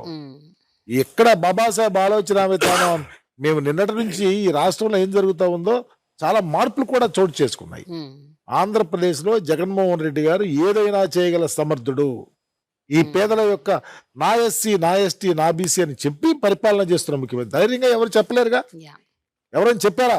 డబ్బులున్న వాళ్ళు ఏం చేస్తారు, వాళ్ళ ఓట్లు ఏ విధంగా కొంటారు, ఏ విధంగా భయపడే రాజకీయ నాయకుల రోజుల్లో జగన్మోహన్ రెడ్డి గారు తీసుకున్న లైను, ఆ లెంగ్త్ ఖచ్చితంగా మీరు చెప్పినటువంటి నియోజకవర్గాల్లో అనుకోనటువంటి ప్రాంతాల్లో అనుకోని చోట ఈ ఎస్సీ, ఎస్టీ, బీసీ మైనార్టీలు నిలబడిపోతా ఉన్నారు. Very good. వేణుగారు, కోనసీమని బిఆర్ అంబేద్కర్ జిల్లా అని మార్చినప్పుడు మీరు చూశారు ఎంత విధ్వంసం జరిగిందో. అంటే చాలా వ్యతిరేకత వచ్చింది, చాలా గొడవలు జరిగాయి, అరెస్టులు జరిగాయి, ధర్నాలు, రాస్తారోకోలు మామూలుగా జరగలేదు. మీరేమనుకుంటారు, ఎందుకు అంత స్థాయిలో అంత వ్యతిరేకత వచ్చింది? దానికి మీరు ఇచ్చే సమాధానం ఏమిటి? ఇప్పుడున్న పరిస్థితుల్లో ఆ కోనసీమకి ఆ పేరు ఉండటం అన్నది ఎంతవరకు అక్కడ ఆ ప్రాంతానికి ఒక గుర్తింపు, ఒక ఎలివేషన్ తీసుకొచ్చిందని మీరు అనుకుంటున్నారు? కోనసీమ ప్రాంతంలో భారతదేశంలోనే అత్యధికంగా బాబాసాహెబ్ అంబేద్కర్ విగ్రహాలు ఉన్నటువంటి ఒక ప్రాంతం ఉందంటే అది కోనసీమ. ప్రతి పేటలోనూ, ప్రతి గ్రామంలోనూ బాబాసాహెబ్ అంబేద్కర్ గారి విగ్రహాలు ఉంటాయి. సో అక్కడ సామాజిక వర్గంగా తీసుకున్నప్పుడు 3 ఎస్సీ సామాజిక వర్గానికి సంబంధించిన శాసనసభ్యులు ఉన్నారు, ఉమ్, ఒక పార్లమెంట్ సభ్యురాలు ఉన్నారు. అంటే పార్లమెంటు ప్లస్ శాసన అత్యధిక జనాభా కలిగినటువంటి కోనసీమలో బాబాసాహెబ్ అంబేద్కర్ గారి యొక్క పేరున, బాబాసాహెబ్ అంబేద్కర్ గారి పేరున కోనసీమ జిల్లాకి ఉంచాలనేటువంటి ఒక ప్రతిపాదన వచ్చినప్పుడు దురదృష్టం ఏమిటంటే అగ్రవర్ణ భావజాలం కొంతమందిని కలుపుకుని ఒక అలజడి సృష్టించడం ద్వారా ఉమ్, సృష్టించడం ద్వారా ప్రభుత్వాన్ని కొంత డైవర్ట్ చేయాలనేటువంటి ఒక ప్రయత్నం చేశారు. పేదవాడు ఎప్పుడు బానిసగా బ్రతకాలనేటువంటి భావజాలం కలిగినటువంటి వ్యక్తులు, పేదవాడు స్వేచ్ఛగా బ్రతకాలి, పేదవాడు సమాజంలో అందరితో సమానమైనటువంటి అన్ని హక్కులతో జీవించాలనేటువంటి భావజాలం ఉన్నటువంటి వ్యక్తులకి తేడా. అమృతాన్ని సాధించాలనుకున్నప్పుడు సాగర మదనం జరిగినప్పుడు ఆలాహలం వస్తుంది. Yeah, yeah. అలాగా ఒక ఆలాహలం లాగా వచ్చింది, వెళ్ళిపోయింది. దానికి సంబంధించిన అన్ని కేసులు కూడా ముఖ్యమంత్రి గారు పెద్ద మనసుతో తీసివేశారు. ఉమ్, సరే, రాజకీయ లబ్ధి కోసం వారు వాడినటువంటి క్రీడ ఏదైతే ఉందో, అగ్రవర్ణ భావజాలం కలిగినటువంటి వ్యక్తులు, అదే సమయంలో ప్రతిపక్ష నాయకుడు చేసినటువంటి పాత్ర ఎలా ఉంది, ప్రతిపక్ష నాయకుడిని సపోర్ట్ చేస్తూ నిలబడినటువంటి వారి పాత్ర ఎలా ఉంది, ఇవన్నీ ప్రజలకు అర్థమైపోయినాయి. ఖచ్చితంగా రేపు జరిగేటువంటి ఎన్నికల్లో మా గురించి ఆలోచన చేస్తున్న నాయకుడి పట్ల అగ్రవర్ణ భావజాలం కలిగినటువంటి నాయకులు చేస్తున్నటువంటి కుట్రని అర్థం చేసుకున్నారు. ఖచ్చితంగా రేపు అక్కడ పోటీ చేసే ఏ వ్యక్తి అయినా కూడా, నేను చాలా సందర్భాలు అంటాను, ఇప్పుడు నేను ఒక బీసీ సామాజిక వర్గీయుణ్ణి, అక్కడ పోటీ చేస్తున్నది ఎవరు? నా సామాజిక వర్గీయులు, ఎస్సీ సామాజిక వర్గీయులు, ఎస్టీ సామాజిక వర్గీయులు, మైనార్టీ సామాజిక వర్గీయులు, అన్ని వర్గాల్లో బీసీ సామాజిక వర్గీయులు. జగన్మోహన్ రెడ్డి గారికి సామాజిక వర్గం అని అంటే తన సామాజిక వర్గం కాదు, ఎస్సీ, నా ఎస్టీ, నా బీసీ, నా మైనార్టీ. అదే చంద్రబాబు నాయుడికి సామాజిక వర్గం అంటే నా కమ్మ, నా కాపు. ఇవాళ చిన్నవాడి చైతన్యం ముందు, పేదవాడి చైతన్యం ముందు, పెద్దల కలయిక ఏదైతే ఉందో దాన్ని అర్థం చేసుకునే శక్తివంతుడు పేదవాడయ్యాడు, లేకపోతే ఈ చిన్న కులాల్లో పుట్టినవాడయ్యాడు. అంతవరకు తీసుకొచ్చాడు జగన్మోహన్ రెడ్డి. అదే ఈ రోజు నిన్న జరిగినటువంటి బాబాసాహెబ్ అంబేద్కర్ గారి విగ్రహం కోనసీమలో ఇప్పుడు ఆ బిఆర్ అంబేద్కర్ జిల్లా అని పేరుని ఎక్కడైతే గొడవలు జరిగాయో ఇప్పుడు మొత్తం సమసిపోయి ఇప్పుడు అందరూ దాన్ని మనస్ఫూర్తిగా ఆహ్వానిస్తున్నారు. ఖచ్చితంగా ఆహ్వానించక తప్పదు. రాజన్న గారు, ఉత్తరాంధ్ర ప్రాంతానికి చెందిన మీరు ఉద్దానం ప్రాంతం గురించి మీకు తెలుసు. అక్కడ ఎంత దారుణం అంటే ఈ కిడ్నీ సమస్యతో ఇప్పటికీ ప్రజలు బాధపడుతున్నారు. ఎన్నో ప్రభుత్వాలు మేము ఏదో చేస్తాము మీకు మిమ్మల్ని ఆ పరిస్థితి నుంచి బయటపడేస్తాము, దాన్ని అరికడతాము, దానికి ఒక పరిష్కారం తీసుకొస్తామని చెప్తున్నారు. But no government has done it successfully. Even YSRCP కూడా మీరు చాలా ట్రై చేస్తున్నారు, బట్ అంత స్థాయిలో ఇంకా పూర్తి పరిష్కారం దొరకట్లేదు. మీరేమంటారండి? ఉద్దానం ప్రాంతానికి విముక్తి ఎప్పుడు? గత పాలకులు దాన్ని నిర్లక్ష్యం చేశారు. గత పాలకులు చాలా మంది కూడా అక్కడ ఉద్దాన ప్రాంతంలో వాళ్ళందరూ కూడా ప్రజలు మన కళ్ళ ముందే చనిపోతున్నారు. అక్కడ వచ్చిన జబ్బులతో, అక్కడ నీటి వల్ల అందరు చనిపోతున్న ఎవరో పట్టించుకోలేదు. జగన్మోహన్ రెడ్డి గారు వచ్చినప్పటి నుంచి దాని మీద దృష్టి సారించారు. ఈ మధ్యన మరి ప్రారంభించారు, మనందరికీ తెలుసు. దాన్ని ప్రారంభించారు. అక్కడ కూడా డయాలసిస్ కార్యక్రమాలు, ఫుల్ ఫ్లెడ్జ్డ్ డాక్టర్లు కూడా నియమించడం జరిగింది. అక్కడ బహుశా ఇంత పెద్ద హాస్పిటల్ భారతదేశంలో కూడా ఉండదేమో. ఉద్దానంలో ఉన్నంత విధంగా మూత్రపిండాల కోసం అక్కడ ఉన్న ఆ ప్రాంతంలో ఉన్న పేదలందరికీ ఉపయోగపడుతుంది. దళితులు కావచ్చు, గిరిజనులు కావచ్చు, బడుగు బలహీన వర్గాలు కావచ్చు, పైసా ఖర్చు లేకుండా. ఇందులో ఖర్చు పెట్టినా వైద్యం దొరకని పరిస్థితులు. దానికోసం కూడా హైదరాబాద్ వెళ్ళాలి, లేకపోతే చెన్నై వెళ్ళాలి, లేదా బొంబాయి వెళ్ళాలనే పరిస్థితి మార్చారు ఇప్పుడు జగన్మోహన్ రెడ్డి గారు వచ్చిన తర్వాత. ఈ మధ్యన జాతికి అంకితం చేశారు కాబట్టి అన్ని కార్యక్రమాలు జరుగుతున్నాయి. ఇంకా దానికి చేయవలసిన ఉన్నది, మీరు చెప్పేటట్టుగా చేయవలసింది చాలా ఉన్నది. చేస్తాం, మా ప్రభుత్వం దానికి సిద్ధంగా ఉంది. ముఖ్యమంత్రి గారు ఏదైతే అంకిత భావంతో చేస్తున్నారో చెప్పినవన్నీ చేస్తున్నారు, చెప్పనివి చేస్తున్నారు. అందులో వైద్యానికి విద్యకు ఇందాక మనం అనుకున్నట్టు వైద్యానికి విద్యకి ఆయన చేసింది ఎంతంటే 10 రూపాయలు చేస్తారని చెప్పింది ఆయన 100 రూపాయలు చేస్తున్నారు. అది అంటే ఆయన 700 కోట్లు ఖర్చు పెట్టడానికి చెప్పింది 1200 కోట్లు ఖర్చు పెట్టడానికి సిద్ధపడుతున్నారు ఉద్దానం దానికోసం. అయితే దీనికి ఇంత లిమిట్ చేసుకోవడం లేదు. విద్య విషయంలోనే, ఆరోగ్య విషయంలో నో లిమిట్ అని చెప్తున్నారు ఆయన. ఇప్పుడు ఆరోగ్య విషయంలో కూడా తండ్రిని మించిపోయిన తనయుడుగా రాజశేఖర రెడ్డి. కరెంట్ స్టేటస్ ఏంటి అంటే ఏం చెప్తారండి? ఉద్దానం విషయంలో ప్రస్తుతం పరిస్థితి ఎట్లా ఉంది? ప్రజలకి ముందు ఒక నమ్మకం కలిగించాం మహిళది. ఎందుకంటే ముందు అక్కడ అవకాశమే లేదు. అక్కడ అది మేము ఇక్కడ ఉన్నాం, మూత్రపిండల వ్యాధులు చనిపోతాం అనుకున్న వాళ్ళకి నేనున్నాను అని ఒక నమ్మకాన్ని కలిగించారు జగన్ గారు. ఆ నమ్మకంతోనే ఈ రోజు అందరూ వైద్యం తీసుకుంటున్నారు. ఇంకా అంతకంటే ఇప్పుడు జరుగుతున్న దానికంటే ఇంకా 100 రెట్లు మంచిగా వైద్యం అందించడానికి ప్రభుత్వం జగన్మోహన్ రెడ్డి గారు కట్టుబడి ఉన్నారు. బహుశా ఇటువంటి ముఖ్యమంత్రి గారు దొరకడం నిజంగా ఉద్దాన ప్రజలందరూ కూడా అదృష్టవంతులని చెప్పాలి. నాగేశ్వరరావు గారు, కాపు కమ్యూనిటీని బీసీలుగా అంటే బీసీలోకి చేర్చాలి అన్న ఒక డిమాండ్ గత కొన్ని ఏళ్లుగా, అంటే యాక్చువల్గా కొన్ని దశాబ్దాలుగా ఆ డిమాండ్ ఉంది. ఏ ప్రభుత్వం కూడా ఆ డిమాండ్ని అంటే పూర్తి స్థాయిలో అంటే దాని పరిగణలో కూడా తీసుకోలేదు. తీసుకున్నా కూడా అలా అరకొరగా దాని ఏదో అలా మమ అనిపించేశాయి. మీరు చెప్పండి, ఆ డిమాండ్ నిజంగా సబబనే మీరు అనుకుంటున్నారా? ఒకవేళ సబబైతే గత ప్రభుత్వం 5% రిజర్వేషన్ కాపు కమ్యూనిటీకి ఇస్తే ఈ ప్రభుత్వం దాన్ని కూడా రద్దు చేసేసింది, అది వద్దు అన్నది. మరి దీన్ని ఎలా చూస్తారు? ఆ డిమాండ్ ఎలా చూస్తారు? అసలు మీ ఒపీనియన్ ఏంటి యాజ్ అ మినిస్టర్? ఇది జగన్మోహన్ రెడ్డి గారు ఎలక్షన్కు ముందే ఆయన పాదయాత్రలో ఏదైతే ఈస్ట్ గోదావరిలోనే ప్రకటించారు, అది సాధ్యం కాదు, అది పార్లమెంట్కి అది ఒక కోర్టులో ఉన్న ఇష్యూ, అది మేము చేయలేమని చెప్పి ఆయన స్పష్టంగా చెప్పడం జరిగింది ఎలక్షన్కు ముందు. ఎలక్షన్కి ఏదో చెప్పి ఎలక్షన్ తర్వాత చెప్పిన మాట కాదు. ఆయన మాట మనిషి, మాటిస్తే మడం తిప్పన మనిషి. అది సాధ్యం, నాతోటి అయ్యేదైతే నేను చేసేయగలను, ఇది నా నోటితోటి అయ్యేది కాదని చెప్పి అదే చంద్రబాబు నాయుడు మాయ చేశాడు. నేను చేస్తానని చెప్పి మాయ చేసి అతని ప్రభుత్వం వచ్చాక కేవలం 5,000 కోట్లు కూడా కాపులకు ఖర్చు పెట్టలేదు. కానీ జగన్మోహన్ రెడ్డి గారు అది చెప్పి వచ్చిన తర్వాత కాపు కార్పొరేషన్ పెట్టి ఏదైతే కాపుల్లో ఉన్న పేదవారికి కూడా మరి పెన్షన్లన్నీ కల్పించి వేలాది కోట్లు ఖర్చు పెట్టి ఇవాళ వాళ్ళకు కూడా అన్ని పథకాలు అందేలా చేసి పేదవారిలో అందరికీ కూడా పెద్ద పేటేసింది జగన్మోహన్ రెడ్డి గారు. అమ్జద్ గారు, ఇప్పుడు బయట ఒక టాక్ వినిపిస్తుంది. ఏంటి అంటే వైఎస్ఆర్సీపీ ఈసారి జరగబోయే ఎన్నికల్లో బీజేపీతో పొత్తు పెట్టుకునే అవకాశాలు ఉన్నాయి అని అంటున్నారు. ఒకవేళ అదే గనక జరిగితే, ఇది ఒక హైపోథెటికల్ అజంప్షన్ అనుకుందాం, ఇది నిజం కాదనుకుందాం, ఒకవేళ నిజం అయితే మైనారిటీస్ నుంచి, ముస్లిం కమ్యూనిటీ నుంచి ఎలాంటి స్పందన ఉండబోతుంది, ఎలాంటి రిపర్కషన్స్ ఉండబోతున్నాయి, మీరేమనుకుంటున్నారు?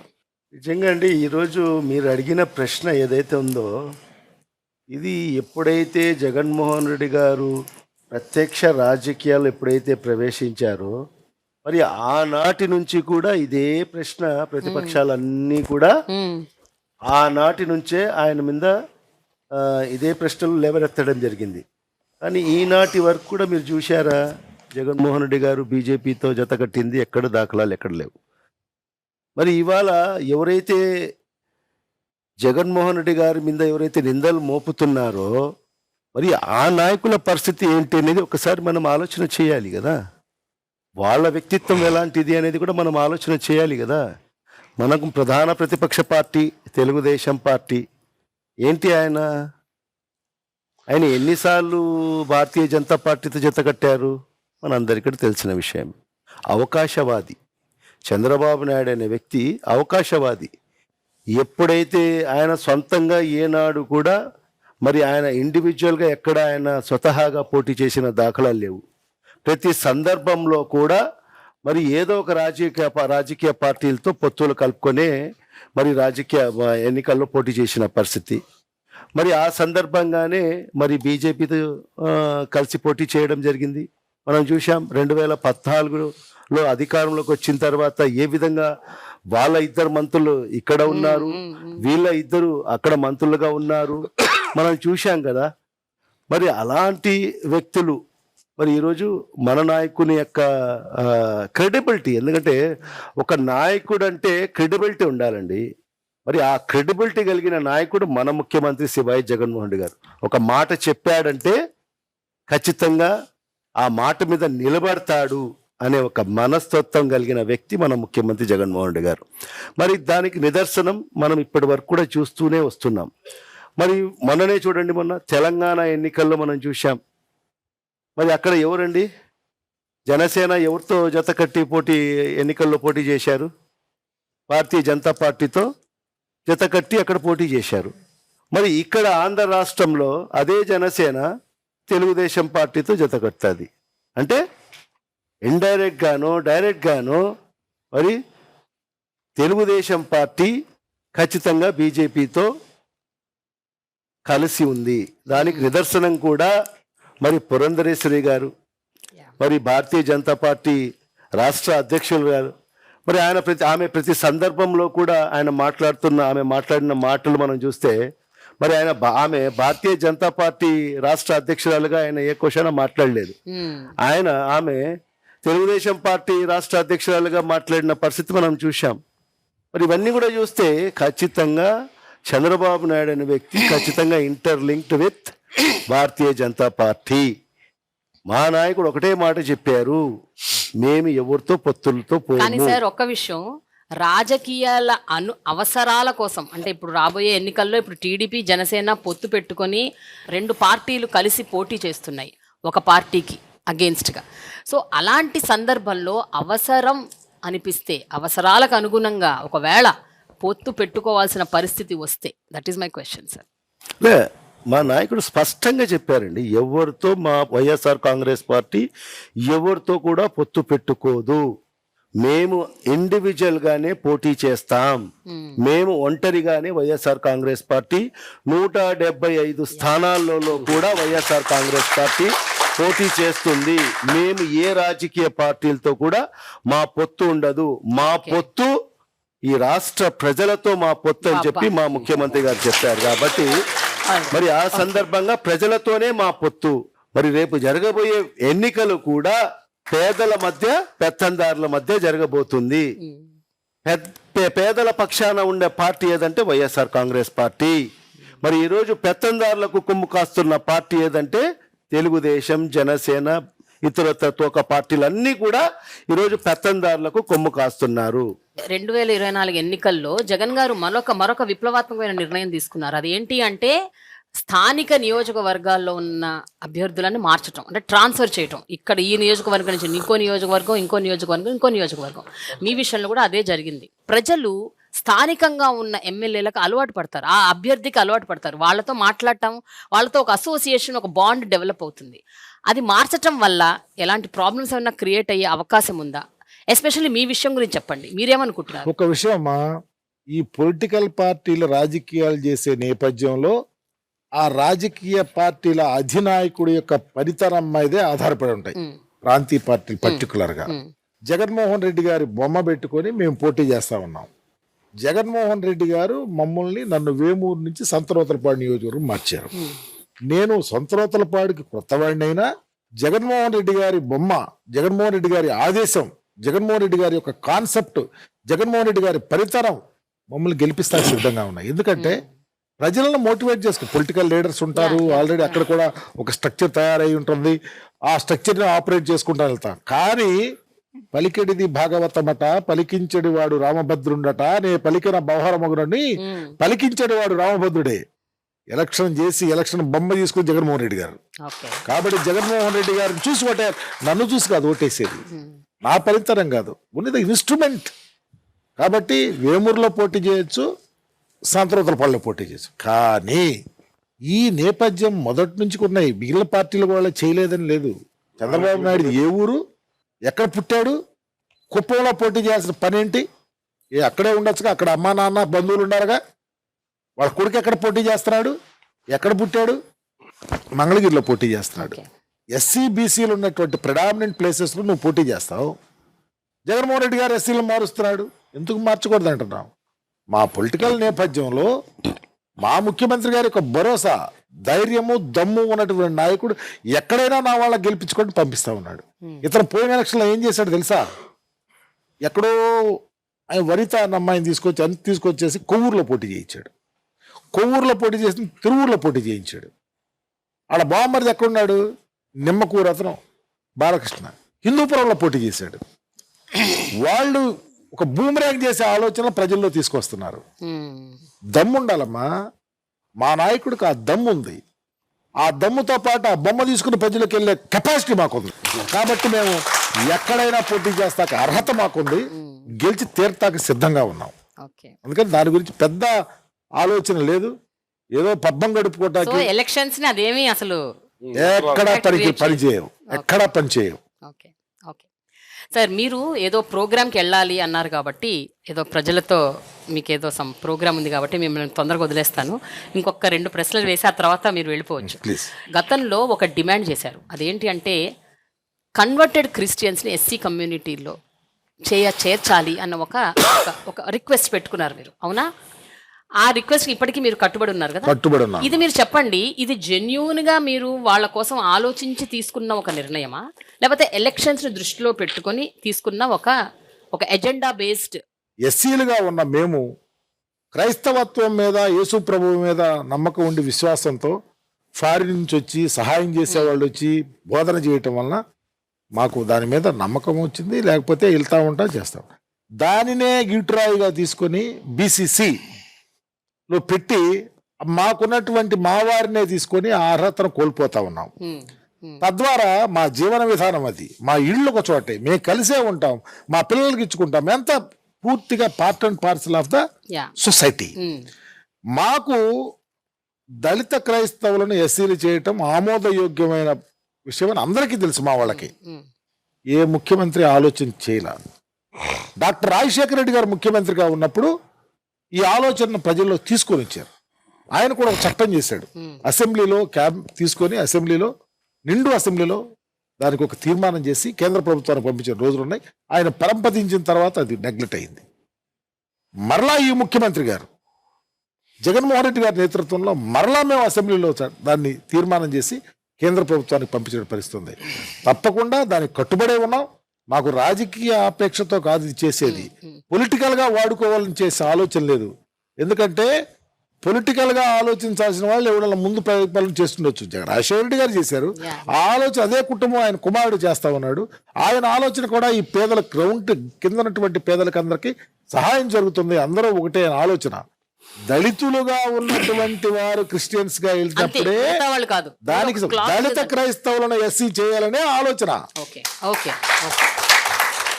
ఇప్పుడు విలేజ్ వాలంటీర్లు అని పెట్టారు, ఇది చాలా గొప్ప నిర్ణయం, ఇది ఒక గేమ్ చేంజర్ అని అంటున్నారు. అంటే అసలు ఏ ప్రభుత్వం చెయ్యనిది, అలాంటిది వైఎస్ఆర్సీపీ ప్రభుత్వం ఇంతమంది విలేజ్ వాలంటీర్లను పెట్టి స్థానికంగా ఉన్న వాళ్ళ సమస్యలు తెలుసుకొని వాళ్ళకి బెనిఫిట్స్ అందేలాగా చూస్తోంది అని చెప్తున్నారు. కానీ ఒక ప్రధాన ఆరోపణ ఏముంది అంటే ఈ విలేజ్ వాలంటీర్లను పెట్టడం వల్ల స్థానికంగా ఉన్న పొలిటికల్ రిప్రజెంటేటివ్స్ ఎవరైతే ఉన్నారో వాళ్ళకి కొంచెం వాణి తగ్గుతుంది, వాళ్ళ పవర్ తగ్గుతుంది, వీళ్ళు ప్యారలల్ పవర్గా ఉద్భవిస్తున్నారు అన్న ఒక ప్రధాన ఆరోపణ ఉంది. సార్ దీని గురించి మీరు ఏమంటారు?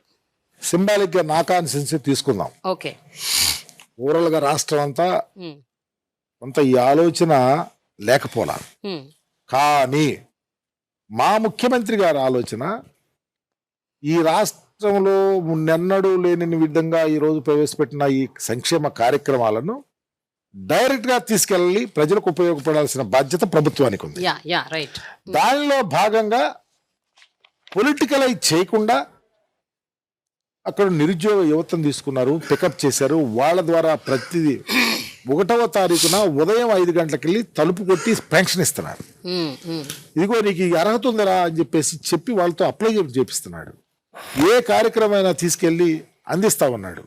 అదే కాకుండా ఒంట్లో బాగపోతే ఆ ఇంటికి వెళ్ళి వెరిఫై చేసి అనారోగ్యవంతురాలు ఉన్నారని వాళ్ళకి అప్లై చేసి ఎలాగ హాస్పిటల్కి రావాలని చెప్పి తీసుకొచ్చి వాళ్ళకి మెడిసిన్స్ ఇప్పించి మరలా ఆ మెడిసిన్స్ అయిపోయినాక వాళ్ళు ఫలానా వాళ్ళు మెడిసిన్ మళ్ళీ కంటిన్యూస్గా ఈ ప్రాసెస్లో ఇన్వాల్వ్ అవుతూ ఉన్నాడు. ఈ నేపథ్యంలో ఈ పెన్షన్స్ కానీ లేకపోతే ఈ వెల్ఫేర్ స్కీమ్స్లో ఏదన్నా డైరెక్ట్గా పేదవాళ్ళ టచ్లో ఉన్నమాట వాస్తవే. వేరే పొలిటికల్గా ఎక్కడ ప్రాబ్లం లేదు. ఎవరో ఎన్ని అనుకున్నా పొలిటికల్గా మా స్ట్రక్చర్, మా పొలిటికల్ పార్టీ స్ట్రక్చర్ మారుతుంది. మాకు మా విలేజ్లో ఉన్నటువంటి లీడర్సు, లేకపోతే మా గృహసారథులు, లేకపోతే మా సచివాలయంలో మాకు అక్కడ ఉన్నటువంటి కన్వీనర్లు, పొలిటికల్ స్ట్రక్చర్ తయారైంది.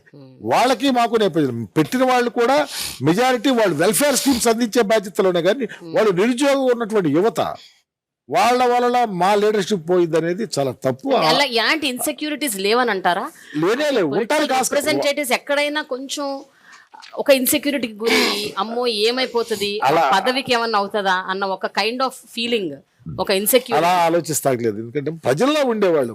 మా నాయకులు ఎప్పుడు ప్రజల్లో ఉంటారు, ప్రజల యొక్క బాధలు వ్యతలు తెలుసుకున్న వాళ్ళు అయి ఉన్నారు. మేము ఆలోచనలో ఉంటాం. మాకు ఒక స్ట్రక్చర్ గ్రౌండ్ లెవెల్ వరకు ఉంది, అది నడుస్తూ ఉంటుంది. ఓకే. దానికి వాలంటీర్కి మిళితం చేయటం అనేది చాలా తప్పు. వాలంటీర్లు మహాయజ్ఞం చేస్తా ఉన్నారు. కరోనా టైంలో ఈ స్కీములు అందించడంతో పాటు ఎవ్వరు భర్త కోసం భార్య కూడా ఆలోచించిన టైం మేము బ్రతికించాలనుకున్న రోజుల్లో ధైర్యంగా మూతికి గుడ్డ కట్టుకొని మాస్క్ వేసుకొని ప్రతి ఇంటికి వెళ్ళి టచ్ చేసి వాళ్ళని హాస్పిటల్లో చేర్చి వాళ్ళకు సిలిండర్ లేవు, గ్యాస్ లేకపోతే ఆక్సిజన్ కావాలన్నప్పుడు వెళ్ళి వాళ్లే తెచ్చి పెట్టించినటువంటి చరిత్ర రాష్ట్రంలో ఉందమ్మా. వీటన్నిటిని మానిటర్ చేసిన ముఖ్యమంత్రి గారు, ఆయన గొప్ప ఆలోచన, ఆయన విజన్, భావితరాలు కూడా ధైర్యంగా బ్రతికే అవకాశాలు కల్పించడంలో ఈ మెకానిజం అంతా ఉపయోగపడుతుంది. ఆ కాన్సెప్టే వాలంటరీ వ్యవస్థ. ఖచ్చితంగా పేదవారికి పెత్తందారికి జరిగే పోటీలో పేదవారి యొక్క శిరస్సు మీద జగన్మోహన్ రెడ్డి గారు ఉన్నాడు, పెత్తందారుల యొక్క భుజం మీద చంద్రబాబు ఉన్నాడు. వాళ్లే ఖచ్చితంగా వాళ్ళకి న్యాయ నిర్ణేతలు. దాంట్లో ఆలోచించాలి. సో మీరు అనే మాట నేను కొంచెం కంక్లూడ్ చేస్తాను. అదేంటంటే 70% జనాభా ఉన్న ఎస్సీ, ఎస్టీ, బీసీ, మైనారిటీ కమ్యూనిటీల ఓట్లన్నీ వైఎస్ఆర్సీపీకే వస్తాయి అంటారు. ఉన్నత కులాల్లో పేదవాళ్ళు, ఉన్నత కులాల్లో రైతులు, మహిళలు, అనేక మంది అర్హులు కాస్తా ఉన్నాడు జగన్మోహన్ రెడ్డి గారి పరిపాలన చూసి. మేము కులాల ప్రస్తావన రాలేదు. అన్న చెప్పినట్టు నాగార్జున గారు, థ్యాంక్ యూ సో మచ్ అండి.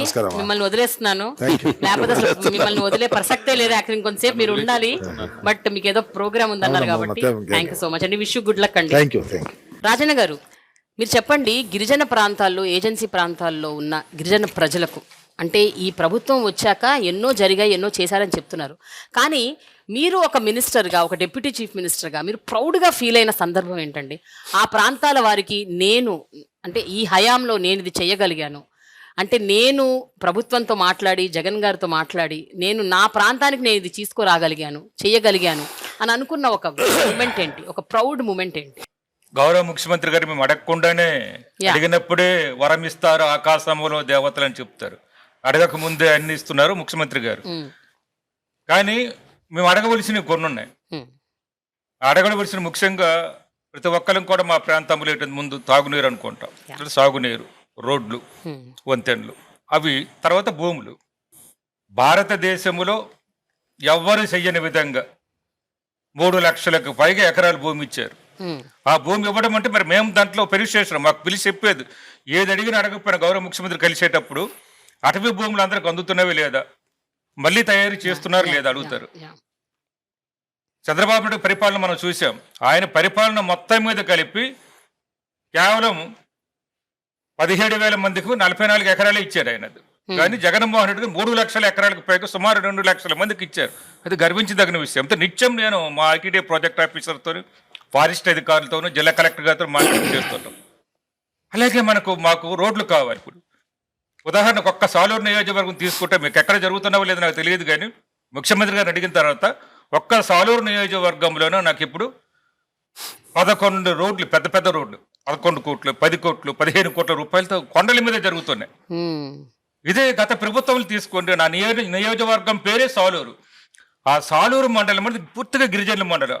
ఆ కొండల మీద కనీసం ఒక్క రోడ్డు అయినా చేశారా చూపించమని చెప్తాను. చాలాసార్లు నేను ఛాలెంజ్ కూడా చేశాను ఓపెన్గా.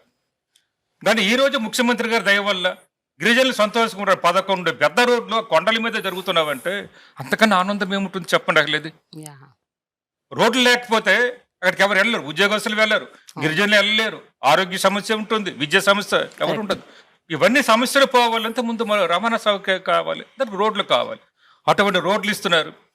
సామాజిక హోదా కల్పించడానికి, జీవన కోసం, బ్రతుకు తెరువు కోసం భూములు ఇస్తున్నారు ఆయన. నా దేశంలో ఎక్కువ భూములు అనమాట. అట్లేదు భూమి ఇచ్చారు, దానికి రైతు భరోసా ఇచ్చారు, భూములు సాగు చేయిస్తున్నారు.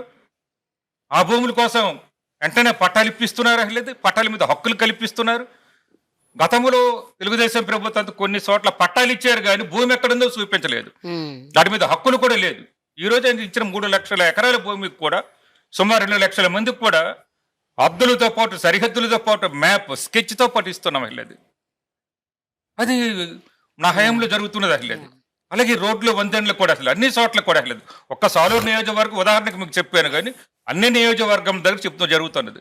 వాళ్ళు చెప్తుంటారు అభివృద్ధి లేదని. నేను రమ్మని చెప్తుంటాను. నేను రండి నాతో మాట్లాడండి, ఎక్కడ విజయవాడలో మాట్లాడదామా, విజయనగరంలో మాట్లాడదామా రమ్మంటుంటారు. కానీ కేవలం వాళ్ళు ఇటువంటి సమావేశాలు పెట్టుకోను, ఒక పత్రిక మీటింగుల్లోను వాళ్ళు ఏదో మా మీద కానీ, మా ముఖ్యమంత్రి గారి మీద కానీ, మా ప్రభుత్వం మీద కానీ, మా పార్టీ మీద కానీ విమర్శల కోసము మాత్రం విమర్శలు చేస్తారు. కానీ అభివృద్ధికి సంబంధించి కానీ, సంక్షేమానికి సంబంధించి కానీ, అటవీ భూములకు సంబంధించి కానీ ఎక్కడ వాళ్ళు మాట్లాడడం అంతే. లెక్కలతో రమ్మని చెప్తాను నేను, లెక్కలతో చెప్తుంటాను నేను, ప్రతిదీ కూడా ఫిగర్స్తో చెప్తుంటాను నేను. ఇప్పుడు సంక్షేమం కూడా, ఇప్పుడు మరి అడిగే ముందు కూడా సంక్షేమం కూడా వాళ్ళ సంక్షేమాలు మొత్తం అంతా కలిపి 5,000 కోట్లు ఖర్చు పెట్టారు. మరి కొద్దిగా సంక్షేమ అభివృద్ధి కలిపితే 12,000 కోట్లు ఖర్చు పెట్టారు. మేము ఈరోజు 20,000 కోట్లకు పైగా గిరిజనుల కోసం ఖర్చు పెట్టారు గౌరవ ముఖ్యమంత్రి గారు. గతంలో ఎందుకు ఖర్చు పెట్టలేదు? వారికి ఎందుకు ఆలోచన రాలేదు? గిరిజనులు బాగు చేయాలని మంచి ఎందుకు రాలేదు? గిరిజనులు అడగలేరు, నోరు తెరవలేరు, చదువు లేని వాళ్ళు, కొండల మీద ఉన్న వాళ్ళు, అడవిలో నివసించే వాళ్ళు, వాళ్ళకి మనమే ఇవ్వాలి పిలిచి అనే ఉదార భావంతో ఎందుకు రాలేదు? అది ట్రైబల్స్ కోసం స్పెషల్గా ఎక్స్క్లూజివ్గా ఒక యూనివర్సిటీ పెట్టాలి అన్న ఒక ప్రతిపాదన ఉండదు. అది వచ్చిందని కూడా విన్నాను నేను. ఎంతవరకు అది అంటే ఆ రూపం దాల్చుకుంది అన్నది కొంచెం మీరు క్లారిటీ ఇవ్వాలి సార్. అది కాకుండా జనరల్గా గిరిజన ప్రాంతాల్లో, ఇంటీరియర్ గిరిజన ప్రాంతాల్లో ఇప్పటికీ కూడా కరెంట్ లేదు. చాలా ప్రాంతాల్లో ఇప్పటికీ కూడా పవర్ ప్రాబ్లం ఉంది. ఆ గిరిజన యూనివర్సిటీ ముఖ్యంగా నా నియోజకవర్గం సాలూరు నియోజకవర్గంలో నెలకొల్పాలి అనేది గౌరవ ముఖ్యమంత్రి గారి యొక్క ఆలోచన, జగన్ గారి యొక్క ఆలోచన. అయితే సెంట్రల్ నుంచి టీం వచ్చింది. సెంట్రల్ టీం కూడా సాలూరు నియోజకవర్గంతో తిరిగారు. నా నియోజకవర్గంలో చాలా 5-6 ప్లేసులు చూశారు. కానీ చివరకు ఆయన ముఖ్యమంత్రి గారు అయిన తర్వాత మాకు మెంటాడ మండలం అని సాలూరు నియోజకవర్గంలో ఉంది. ఆ మెంటాడ మండలం తీసుకొచ్చి సాలూరు నియోజకవర్గం ప్రస్తుతం విజయనగరం జిల్లాలో ఉంది. మెంటాడ మండలం అనేది అక్కడ శంకుస్థాపన ఆగస్టు 20 తేదీన కూడా ముఖ్యమంత్రి చేయడం జరిగింది. అది 800 కోట్ల రూపాయలతో, 834 కోట్ల రూపాయలతో మరి కేంద్ర ప్రభుత్వం, రాష్ట్ర ప్రభుత్వంతో కలిపి నిర్మాణం జరుగుతుంది. ఇప్పుడు పనులు ప్రారంభం జరుగుతున్నాయి. అసలు ఇంకొక ఆలోచన కూడా చేశారు. ఏదైనా కారణం వల్ల ఇది కానీ గిరిజన నియోజకవర్గం పెట్టకపోతే గిరిజనుల కోసం రాష్ట్ర ప్రభుత్వమే ఇంకో ప్రత్యేకంగా యూనివర్సిటీ నెలకొల్పాలని కూడా ఆలోచించారు ముఖ్యమంత్రి గారు. చివరకు గిరిజన నియోజకవర్గం నెలకొల్పారు. ఇప్పుడు జరుగుతుంది. వాళ్ళు ఏం చేశారంటే తెలుగుదేశం ప్రభుత్వంలో ఆ గిరిజన యూనివర్సిటీని తీసుకొచ్చి గిరిజనులు లేని నియోజకవర్గంలో మా అందరూ కోరిక మన్నించి, గౌరవ ముఖ్యమంత్రి గారు, మా ఎమ్మెల్యేలు ముఖ్యంగా నా కోరిక మన్నించి ఆయన ప్రధానమంత్రి గారితో, హోంశాఖ మంత్రి గారు అమిత్ షా గారితో మాట్లాడి ఎట్టి పరిస్థితుల్లోనే సరే గిరిజన నియోజకవర్గంలో ఉండాలి, అది కూడా సాలూరు నియోజకవర్గంలోనే ఉండాలని పట్టుబట్టి తీసుకొచ్చి వాళ్ళని నొప్పించకుండా తీసుకొచ్చి ఆగస్టు 25న ప్రారంభం చేశారు. పనులు జరుగుతుందమ్మా. అది పవర్ ప్రాబ్లమ్ సంగతి పవర్కు సంబంధించి కూడా గతం వేరే, ఇప్పుడు వేరే. ఇప్పుడు కొండ మీద గ్రామాలు కూడా పవర్ ఉంటుంది. ఇప్పుడు ఎంత సార్, ఒక అందాజాగా చెప్పాల్సి వస్తే ఎన్ని పర్సంటేజ్ ఆఫ్ విలేజెస్, ఇంటీరియర్ గిరిజన గ్రామాల్లో ఎన్ని విలేజెస్ లో పవర్ ఉంది సార్? ఎన్ని గ్రామాల్లో ఎంత పర్సంటేజ్ పోనీ? అది పవర్ లేని గ్రామాలు సాధారణ ఉండవు అనుకోండి. మీరు చూడండి, ఇప్పుడు మీరు ఏ గ్రామం నిలిచి చూడండి.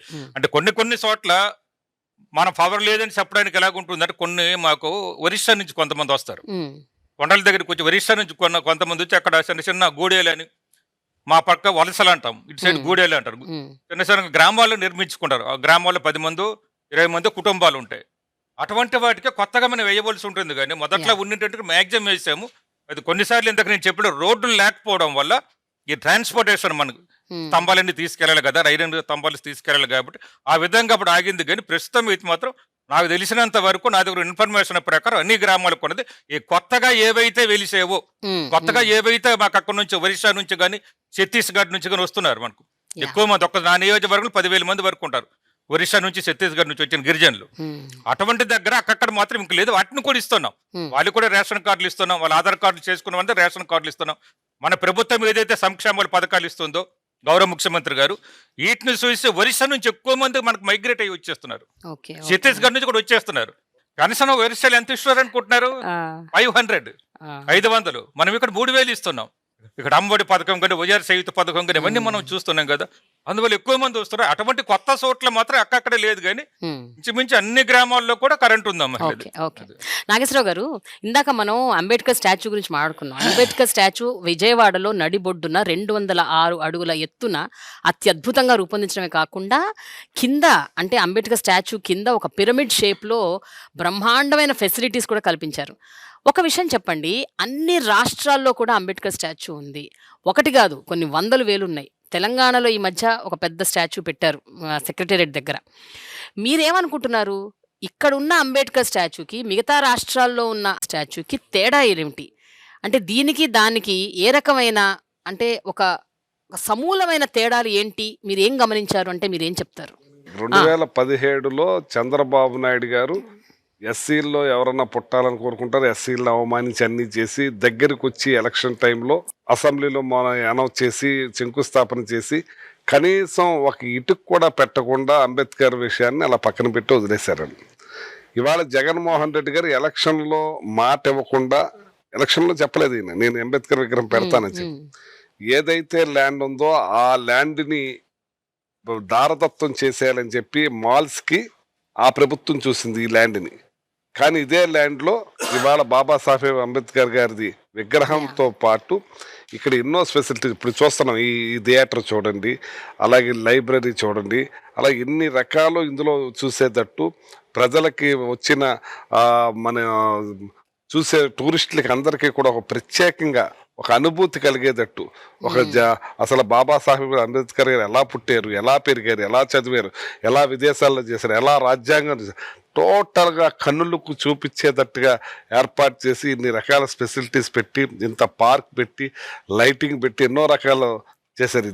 ఇది గతం ఎక్కడ ప్రపంచంలో కూడా లేదు, వేరే విగ్రహాలు కూడా లేదు. ప్రపంచంలో తొంగు చూసే విధంగా విజయవాడ ఇంకా ఆంధ్ర రాష్ట్రంలో విజయవాడ ఇంకా తొంగు చూసే విధంగా ఈ విగ్రహాన్ని ఏర్పాటు చేసి ఆ కృష్ణా బ్యారేజ్ నుంచి వస్తూ ఉంటే ఆయన మూర్తి అలా కనపడతా ఉంటే కన్నులు విందుగా, అది నైట్ టైం ఆ వంతెన నుంచి వస్తూ ఆ లేజర్ లైటింగ్ చూడాలని నా కోరిక.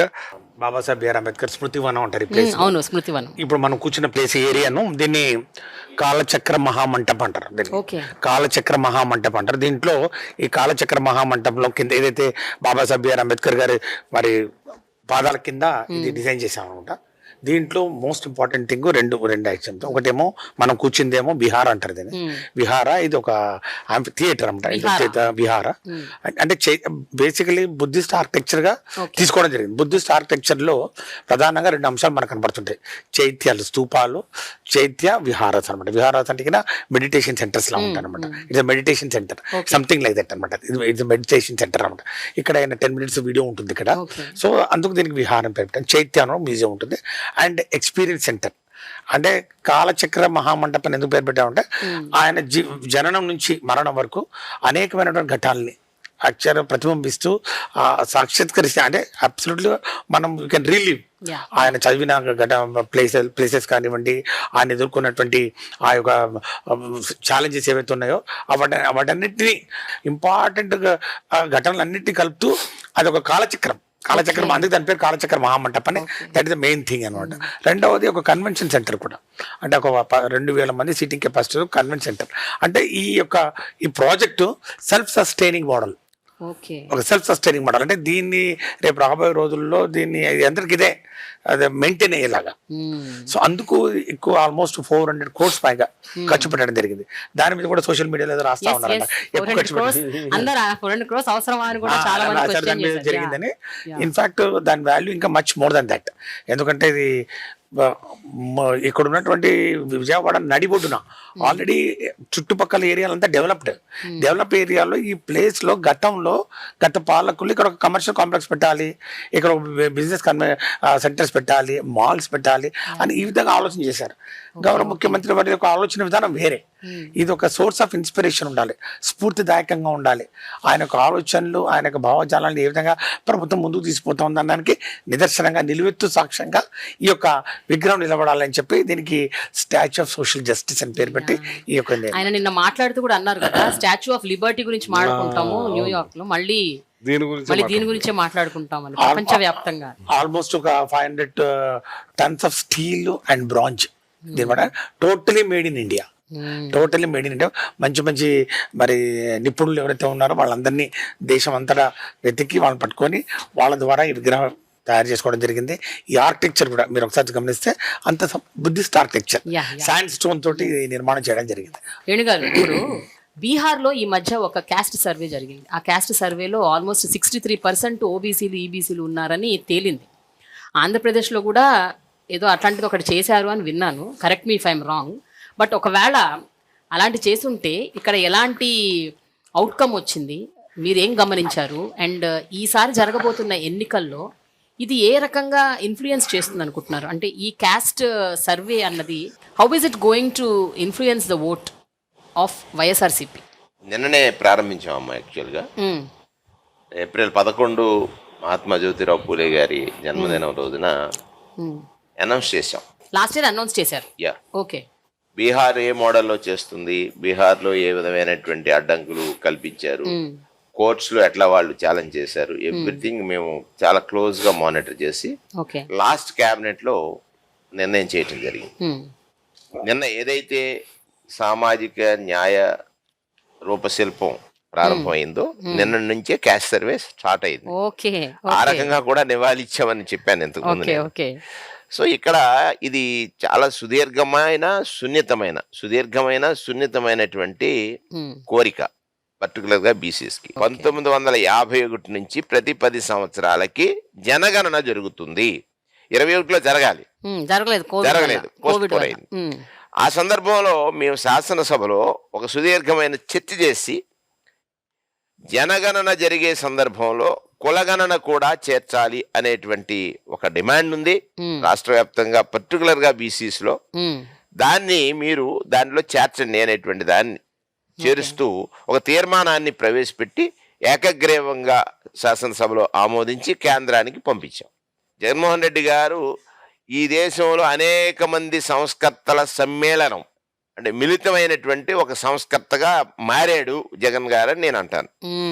వారు ఈ బీసీల యొక్క కోరికని తీర్చడం కోసం కులగణన చేపట్టాలనేటువంటిది, ఇది ఓట్ల కోసం కాదు. కానీ మీరు నిన్ననే స్టార్ట్ చేశారు.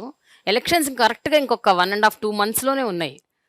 అదే నేను అన్నాను. ఇప్పుడు సంస్కర్తని ఎందుకన్నానంటే సచివాలయ వ్యవస్థ ఓ సంస్కరణ కదా, వాలంటీర్ వ్యవస్థ ఓ సంస్కరణ కదా, జిల్లాల విభజన, ఇవాళ అధునాతనమైనటువంటి టెక్నాలజీ దాన్ని వినియోగించుకుని ఇది కరెక్ట్ గా 10 నుంచి 15 రోజులు, లేకపోతే ఈ మంత్ అండి ఫిబ్రవరి మంత్ 15th ఆ రేంజ్ కి టోటల్ గా కులగణన జరిగిపోద్ది, ఏ మాత్రం డౌట్ లేదు. అందులో అదే కదా ఆయనకున్నటువంటి గొప్పతనం. అది ఖచ్చితంగా ఈ కులగణన జరగటం వల్ల చాలా మందిలో ఉన్నటువంటి అపోహలు, పర్టికులర్ గా ఆయన ఆలోచన ఏమిటి,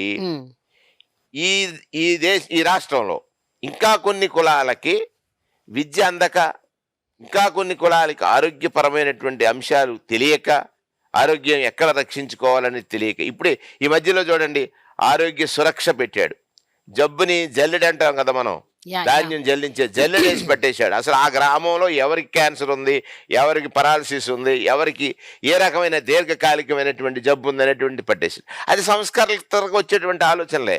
ఈ జగనన్న ఆరోగ్య సురక్ష అనేటువంటి కార్యక్రమం సామాన్యమైందా? అది ఆ బిడ్డలు తెలుసుకోలేకపోతున్నారు. తండ్రికి ఏ జబ్బు ఉందో తెలుసుకోవడానికి బద్దకించే పిల్లలు ఉన్నారు తప్ప పెద్ద కొడుకుగా ఇతను మారి ఇవాళ అది తెలుసుకున్నటువంటి పరిస్థితి వచ్చింది. 50 ఏళ్లకు ఒక వాలంటీర్ ఉన్న తర్వాత అక్కడ ఎవరు ఏ కులస్తులు ఉన్నారనేటువంటి విషయాన్ని తెలుసుకోవడం అనేది చాలా ఈజీ ప్రక్రియగా మారింది కనుక ఖచ్చితంగా ఇచ్చిన మాట. ఇది కులగణన అనేటువంటిది కేవలం కబుర్లకి, మాటలకి, పత్రికలకి, ప్రకటనలకి సరిపోయింది తప్ప అమలు చేసి చూపించగల సత్తా ఉన్నటువంటి నాయకుడిగా జగన్మోహన్ రెడ్డి గారు కులగణన ప్రత్యేకంగా బీసీలు అంటే ఇక్కడ సమగ్ర కులగణన, కేవలం ఒక సామాజిక వర్గాన్ని సంతృప్తిపరిచి ఓట్లు తీసుకునేటువంటి కులగణన కాదు ఇది. అంటే మీరు అన్నారు బీసీలు ఓట్లు వచ్చేస్తాయని, బీసీలు తృప్తి చెందుతారు, దానితో పాటుగా అన్ని సామాజిక వర్గాలు కూడా సమగ్ర కులగణన ద్వారా వారి యొక్క సంఖ్య ఎంత ఉంది, అందులో విద్య ఎంత ఉంది, అందులో ధనవంతులు ఎంతమంది ఉన్నారు, అందులో ఉద్యోగస్తులు ఎంతమంది ఉన్నారు, సమాజంలో వారి స్థితి ఎట్లాగ మారింది, ఎన్ని సంవత్సరాల క్రితం మారింది, ఇంకా మారాల్సిన వారు ఎంతమంది ఉన్నారు, yeah it is not just ఒక caste no no no holistic survey. సమగ్ర సర్వే ఇప్పుడు జనరల్ గా ఏ ఎలక్షన్ అయినా ఆ ఎలక్షన్ ని డిసైడ్ చేసి ఆ గవర్నమెంట్ ని అధికారంలోకి తీసుకొచ్చేది ఒక బీసీ ఓట్ అంటారు సార్. ఎందుకంటే 50% ఆ పాపులేషన్ ఉంది కాబట్టి. సో మీరు చెప్పండి, ఈసారి జరగబోయే ఎన్నికల్లో ఏ అంశాలు బీసీ ఓటర్స్ ని మీ వైపు ఇన్ఫ్లుయెన్స్ చేస్తాయని మీరు అనుకుంటున్నారు? అంటే ప్రధానమైన అంశాలు. మన పురాణాల్లో రాక్షసులను సంహరించడానికి విష్ణుమూర్తి 10 అవతారాలు ఎత్తాడు. దశావతారాల గురించి మాట్లాడుకుంటాం కదా. ఇక్కడ జగన్మోహనుడు, ఆయన పేరు కూడా విష్ణుమూర్తి పేరే. అసలు జబ్బు అనేటువంటిది పేదరికం. 10 తరాలను పట్టి పీడిస్తున్నటువంటి రాక్షసి. ఆ రాక్షసిని ఈ తరంలో జయించేటువంటి శక్తిని ఇవ్వడం కోసం మాకు 10 శాఖలు ఇచ్చాడు. సంపూర్ణ ఆహార పోషణ ప్లస్ అని ఒక కార్యక్రమం పెట్టాడు. దానికి మంత్రి ఎవరమ్మా? మా ప్రథమ అవతారమే కదా, ఉషా శ్రీచరణ్. అంతేనా? రెండవది అక్షరాభ్యాసం, విజ్ఞానం కావాలి. దానికి మంత్రి ఎవరమ్మా? మా బొత్స సత్యనారాయణ గారు, బీసీఏ కదా. మూడవది ఆహారం అవసరం, బొవ్వ. ఇదిగో ఇక్కడ ఉన్నారు కదా నాగేశ్వరరావు గారు, ఆయన సివిల్ సప్లైస్ మినిస్టర్. మాకు బలం అవసరం. 4వ వాడు మా అప్పలరాజు గారు, చేపలు, మాంసం, కోడిగుడ్లు, పాలు అన్నిటికీ మంత్రి ఆయన. 5వది తిన్న తర్వాత అప్పుడప్పుడు కొంచెం అనారోగ్యం కలుగుతుంది, దాన్ని రక్షించడానికి మా రజనమ్మ. ఆవిడెవరు? బీసీఏ కదా. ఏమన్నా చెప్తున్నారు రజనమ్మ బీసీఏ కదా. 6వది మాకు భూమి లేదు, మాకు ఎక్కడో చోట ఇప్పుడు కొన్ని లక్షలాది ఎకరాల భూమిని పంచారు, ఇళ్ల స్థలం లేదు. ఈ భూమి మీద పుట్టాడు తప్ప తనకంటూ గజం భూమి లేని వాడికి 73 సెంట్లు అంటే 73 గజాల భూమిని ఇచ్చేటువంటి అవతారం ఎవరు? ధర్మాన్ ప్రసాదరావు గారు, 6వ అవతారం. ఎప్పుడో కాలువ గట్లని, చెట్ల మీద పుట్ల గట్లని బతుకుతున్నాం, ఇల్లు కట్టుకోవాలని కోరుకుంది. అది తీర్చేటువంటి అవతారం ఎవరి చేత ఎత్తించాడు? మా జోగి రమేష్ గారు. అసలు మీరు 7వ అవతారం. 8వ అవతారం ఎవరనుకుంటున్నారు? మా జయరాం. ఇది ఇన్సూరెన్స్, మా జీవితాలకు భద్రత ఇచ్చే ఇన్సూరెన్స్. మాకు కూడా రాజకీయాల్లోకి రావాలి. రాజకీయాల్లో ప్రథమ పాఠశాల ఏమిటి? పంచాయతీరాజ్. అంతే కదా. ఎవడైనా వార్డు మెంబర్ అవుతాడు, లేకపోతే సర్పంచ్ అవుతాడు, లేకపోతే ఎంపీటీసీ అవుతాడు. అది 9వ అవతారం. 9 అవతారాల ఎత్తిన తర్వాత మొత్తం ఈ రాష్ట్రంలో 2,58,000 కోట్ల రూపాయలు పంపిణీ చేస్తున్నారు కదా సంక్షేమం. అందులో సుమారుగా బీసీలకి 1,78,000, 1,80,000 కోట్లు పంపిణీ చేసేటువంటి కలికి. లాస్ట్ అవతారం ఏంటి? దశావతారాల్లో కలికి, అది నేనే. 10వ అవతారం. 2 అవతారాలు ఎత్తించాడు. ఇది జగన్మోహన్ రెడ్డి గారు తీసుకున్న. మరి ఇది ఎంత గొప్పది అంటే, పేదరికం అనేటువంటిది రాక్షసైతే, పేదరికం అనేది రోగమైతే, ఈ బీసీలను పట్టి పీడిస్తుంటే దాన్ని మా ద్వారా అవతారాలు ఇచ్చి మా చేతే వాటిని సంహరింపజేస్తున్నాడు, వాటిని అధిగమింపజేస్తున్నాడు. ఇది ఒక సంస్కరణ. ఇదే నేను అంటాను, సంస్కరణల సమ్మేళనం, మిళితం, ఒక రూపం. అదే జగన్మోహన్ రెడ్డి. నేనేమంటానంటే, ఇన్ని కార్యక్రమాలు చేయటం వల్ల ప్రజలు ఓట్ల కోసం చేయలేదు, ఈయన వాళ్ళ మనస్సులు తెలిసి చేశాడు. రేపు గెలుపు ఈయన గెలిచిన మనసులు వేసేటువంటి ఓటు. ఆయన జనాన్ని నమ్మాడు, జనం మోసం చేయడు. నాయకుడు మోసం చేస్తారు తప్ప జనం మోసం చేయరు. అందుకే జనాన్ని జగన్కి జనం, ఈ బంధాన్ని విడదీయటం అనేటువంటిది ఎవరికీ సాధ్యం కాదు. జగన్ అంటే నిజం, నిజం అంటే జగన్. నిజానికి ఓటేయండి, జగన్ ని గెలిపించండి అని. గెలుపు అనేది డిసైడ్. రేపు బీసీ గెలుస్తాడు, ఎస్సీ గెలుస్తాడు, ఎస్టీ గెలుస్తాడు, మైనార్టీ గెలుస్తాడు, డిసైడ్. అందులో డౌట్ లేదు. ఇప్పుడు మా అన్నయ్య దాంట్లోనే నాది చిన్న సబ్జెక్ట్ అండి. ఇవాళ సామాజిక న్యాయం జరిగింది అంటానికి నిదర్శనం ఒక తెలంగాణ కాంగ్రెస్ పార్టీని, మన పార్టీని తీసుకోండి. మొన్నే గెలిచింది ఆ పార్టీ. మొన్నే ఆ మంత్రులు ఎంతమందికి రెడ్లు ఉన్నారు, మంత్రులు ఎంతమంది బీసీలు ఉన్నారు, ఎంతమంది ఎస్సీలు ఉన్నారు మీరు చూసుకోండి. అంటే అక్కడ కాంగ్రెస్ పార్టీ సోనియా గాంధీ గుమ్మం తొక్కేవాడికి పదవి వచ్చినాయి. ఇక్కడ ఎంతమంది రెడ్లు ఉన్నారో అక్కడ ఎంతమంది రెడ్లు ఉన్నారు. అక్కడ ముఖ్యమంత్రి రెడ్లే, అన్ని పైన అందరూ రెడ్లే. అంసద్ గారు, ఇప్పుడు పార్లమెంట్లో మీ పార్టీ సిటిజన్షిప్ అమెండ్మెంట్ యాక్ట్ని సపోర్ట్ చేసింది, కానీ ఇక్కడ లోకల్గా మీరు ఒక స్టేట్మెంట్ ఇచ్చారు ఈ మధ్య కాదు, కొంతకాలం క్రితం. నేషనల్ రిజిస్ట్రీ ఆఫ్ సిటిజన్స్ దాన్ని ఎన్ఆర్సీని ఎన్ఆర్సీ ఎన్పిఆర్ దాన్ని మీరు వ్యతిరేక అది మేము ఒప్పుకోమన్నారు. అంటే that we are not going to agree at any cost అని చెప్పారు. మొన్న ముఖ్యమంత్రి గారు కూడా ఎక్కడో పర్యటిస్తూ ఈ విషయాన్ని ఆయన కూడా ధృవీకరించారు, ఎట్టి పరిస్థితుల్లో ఒప్పుకునేది లేదని. సార్ ఏంటి sir, what is the difference ఏంటి?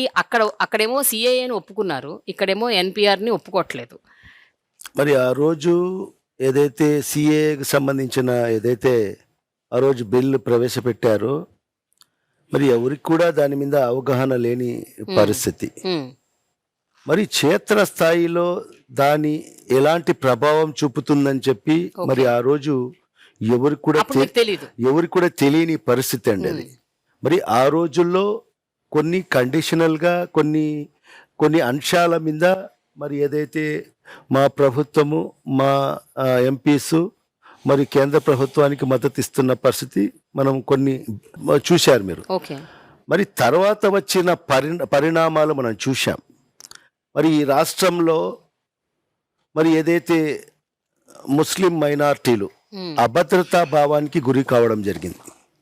మరి ఏదైతే ఈ చట్టం అమల్లోకి వస్తే మరి ఎన్పిఆర్ అనేది వస్తే మరి ఏదో జరగబోతుంది, మనకి ఈ దేశం నుంచి మాకు వెలివేసే పరిస్థితి వస్తుంది, మరి అవన్నీ కూడా ఒక అభద్రతా భావానికి మరి ఈ సమాజం అంతా కూడా మరి అభద్రతా భావానికి గురి కావడం జరిగింది. మరి ఇవన్నీ కూడా దృష్టిలో పెట్టుకున్న తర్వాత మరి గౌరవ ముఖ్యమంత్రి గారు ఒక నిర్ణయం తీసుకోవడం జరిగింది. మరి ఏదైతే మన రాష్ట్రంలో మరి ఈ ఎన్పిఆర్ని మనము అమలు చెయ్యము, దీని అబయన్స్లో పెట్టేస్తామని చెప్పి కూడా మరి ఒక సాహసోపేతమైన నిర్ణయాన్ని కూడా మరి ఆ రోజు తీసుకోవడం జరిగింది.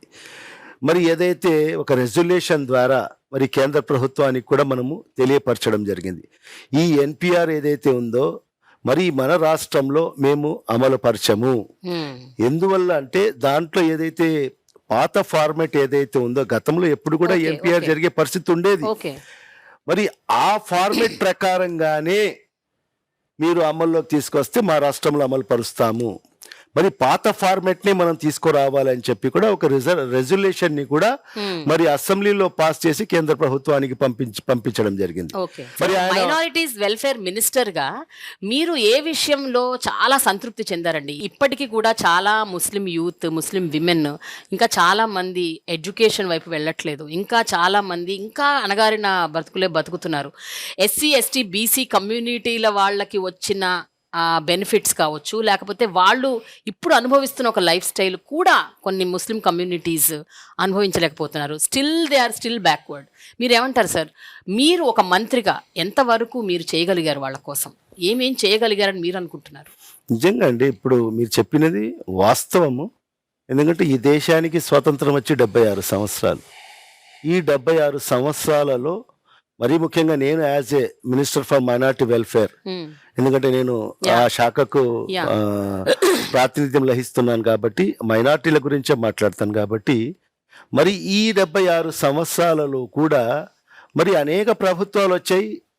మరి ఏ ప్రభుత్వాలు కూడా వీళ్లకు ఒక ఓటు బ్యాంకుగా మాత్రమే వినియోగించుకున్న పరిస్థితులండి. మరి ఎప్పుడైతే ఎన్నికలు వస్తాయో మరి అప్పుడే ఈ మైనారిటీలు గుర్తుకొస్తారు. మరి వాళ్ళ అవసరం తీరిపోయిన తర్వాత అధికారంలోకి వచ్చిన తర్వాత వీళ్ళను పూర్తిగా విస్మరించిన పరిస్థితి మనం చూసాం. మరి అనేక దశాబ్దాలుగా అనేక సందర్భాల్లో కూడా మరి అనేక కమిటీలు కూడా కేంద్ర ప్రభుత్వాలు అప్పుడు సచార్ కమిటీ అని, రంగనాథ మిశ్రా కమిటీ అని చెప్పి మరి అనేక కమిటీలు వేసి అధ్యయనాలు కూడా చేయడం జరిగింది. మరి వాళ్ళ అధ్యయనాలు చేసినప్పుడు కూడా స్పష్టంగా మీరు ఏదైతే చెప్పారో మరి ఎస్సీ ఎస్టీల కన్నా దుర్భరమైన జీవితాన్ని గడుపుతున్న వాళ్ళు మైనార్టీలు అని చెప్పి కూడా వాళ్ళు తేట తెల్లం చేయడం జరిగింది. కానీ ఆనాడు ఏ ప్రభుత్వాలు కూడా ఏదైతే రిపోర్ట్స్ ని బేస్ చేసుకొని మరి అడుగుల ముందుకు వేసిన పరిస్థితి లేదు. మీరు ఎక్కడైనా వెళ్ళండి, ఒక చిన్న ఏదైతే టీ కొట్టు కాడికి వెళ్ళండి, ఎవరుంటారు అక్కడ పనిచేసే చిన్నపిల్లలు ఎవరుంటారు? మైనార్టీలు ఉంటారు. ఒక తోపుడు బండ్లు వ్యాపారం చేసేవాళ్ళు ఎవరుంటారు? మైనార్టీలు ఉంటారు. ఒక చిన్న స్కూటర్ మెకానిక్ కాడికి వెళ్ళండి, ఒక సైకిల్ మెకానిక్ కాడికి వెళ్ళండి, ఎవరుంటారు? మైనార్టీలు ఉంటారు. ఎందుకంటే వాళ్ళలో విద్య అనేది ఎక్కడ లేని పరిస్థితి, నిరక్షరాస్యత ఎక్కువ. మరి ఆ పరిస్థితి నుంచి మరి వాళ్ళకు ముందుకు తీసుకురావాలి. మరి అలాంటిది ఒక్క అడుగు ముందుకు వేసిన వ్యక్తి ఎవరంటే ఆ మహానేత దివంగత ముఖ్యమంత్రి డాక్టర్ వైఎస్ రాజశేఖర రెడ్డి గారు. ఎందుకంటే ఈ రోజుకి కూడా మా మైనార్టీలు ఆయన్ని గుండెల్లో పెట్టుకుని ఉన్నారు. ఈరోజు రాజశేఖర రెడ్డి గారు లేకపోయినా కూడా మరి ఈరోజు రాజశేఖర రెడ్డి గారిని ప్రతి నిత్యం మైనార్టీ సోదరులందరూ కూడా ఆయన్ని గుర్తుపెట్టుకోవడం జరుగుతుంది. ఎందుకంటే ఆయన తీసుకొచ్చిన సంస్కరణలు, ఆయన తీసుకొచ్చిన రిజర్వేషన్లు, మరి ఆ కోశాలనే తండ్రి తీసుకున్న ఏదైతే తండ్రి ఒక అడుగు ముందుకు వేస్తే ఈరోజు మన ముఖ్యమంత్రి గారు శ్రీ వైఎస్ జగన్మోహన్ రెడ్డి గారు తండ్రి కన్నా ఇంకొక 2 అడుగులు ముందుకు వేసి ఈరోజు ఒక అపవాదు ఉంది. అది అపవాదు ఏమిటి అంటే, ఎవరైతే ఆ ముస్లిం కమ్యూనిటీకి చెందిన వాళ్ళు పొలిటికల్ రిప్రజెంటేషన్లో ఉన్నారో వాళ్ళే చాలా సందర్భాల్లో ముస్లిం కమ్యూనిటీకి ఏం చేయలేకపోతున్నారు అన్న ఒక పెద్ద అలిగేషన్ ఉంది సార్ దేశవ్యాప్తంగా. I'm not talking about Andhra Pradesh in particular. దేశవ్యాప్తంగా ముస్లిం కమ్యూనిటీకి చెందిన వాళ్ళు ఎవరైతే పొలిటికల్ పార్టీలో ఉన్నారో, ఒక రిప్రజెంటేటివ్గా ఉన్నారో, ఒక మంత్రి పదవిలో ఉన్నారో వాళ్ళే నిజంగా ఏం చేయలేకపోతున్నారు, చెయ్యట్లేదు అని. సో ఆన్ ద కాంట్రరీ ఇక్కడ ఎట్లా ఉంది పరిస్థితి? నిజంగా నేను యాజ్ ఎ మినిస్టర్ నేను గర్వంగా ఫీల్ అవుతున్నానండి. ఈరోజు నేను మంత్రిగా ఉండి నిజంగా మీరు చెప్పారు ఏదో ఒకటి చెప్పమని చెప్తున్నారు మీరు. మరి ఒకటి కాదు, నేను 2-3 సందర్భాలు చెప్తాను. మైనార్టీలందరూ కూడా, మైనార్టీ సోదరులందరూ కూడా వాళ్ళ యొక్క కోరిక ఏంటి, మనకు ఈ రాష్ట్రంలో ఒక ఇతర సామాజిక వర్గాలకు సంబంధించిన ఎస్సీలకు ఎస్టీలకు ఏ విధంగా ఒక సప్లాన్ ఉందో మరి ఆ తరహాలో మైనార్టీలకు కూడా మనకు ఒక సప్లాన్ కావాలి అని చెప్పి కొన్ని ఏళ్ల నుంచి వాళ్ళ కోరిక ఉండేది, వాళ్ళ డిమాండ్ ఉండేది. మరి ఏ ప్రభుత్వం కూడా ఆ దిశలో అడుగులు ముందుకు వేయలేదు, మరి దాని గురించి ఆలోచన కూడా చేయలేదు. మరి ఈరోజు ఈ ప్రభుత్వంలో నిజంగా నేను గర్వపడుతున్నాను. నేను మరి మైనార్టీలకు సంబంధించి ఏదైతే సప్లాన్కు సంబంధించి మైనార్టీ కాంపనెంట్ బిల్ నేను as a minister for minority welfare నేను ప్రవేశపెట్టగలిగానంటే నిజంగా నా జన్మ ధన్యమైనదని కూడా నేను స్పష్టంగా చెప్పగలను. రెండవది కూడా సమైక్య ఆంధ్ర రాష్ట్రం ఉన్నప్పుడు మన మైనార్టీలకు సంబంధించి కూడా మనము పర్సంటేజ్ రేషియోలో మనము బాగా ఉండేవాళ్ళం. ఈరోజు రాష్ట్రం విడిపోయిన తర్వాత ఒక చిన్న రాష్ట్రం ఆంధ్ర రాష్ట్రం, ఈరోజు మా ప్రాతినిధ్యం కేవలం ఒక 10% మాత్రమే. వచ్చే ఉర్దూ లాంగ్వేజ్ కు ఆ ఉమ్మడి రాష్ట్రం ఉన్నప్పుడు కూడా కొన్ని ఎక్కడైతే మైనార్టీల ప్రాబల్యం ఉందో ఆ జిల్లాలో మాత్రమే మరి Urdu as a second official language గా డిక్లేర్ చేసిన పరిస్థితి.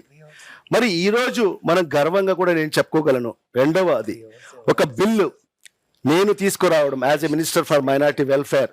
నేను ఏదైతే ఉర్దూ లాంగ్వేజ్ ని పూర్తి ఆంధ్ర రాష్ట్రంలో ఆంధ్ర రాష్ట్ర వ్యాప్తంగా కూడా 2వ అధికార భాషగా ఉర్దూకు తీసుకురావడం అనేది కూడా నేను ఒక చరిత్రగా కూడా నేను చెప్పగలను.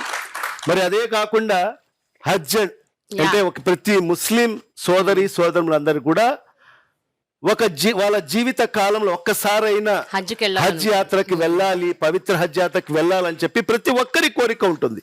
మరి మన సమైక్య ఆంధ్ర రాష్ట్రం ఉన్నప్పుడు హైదరాబాద్ నుంచి మనం అందరం కూడా వెళ్ళే వాళ్ళము. ఈరోజు రాష్ట్రం విడిపోయింది.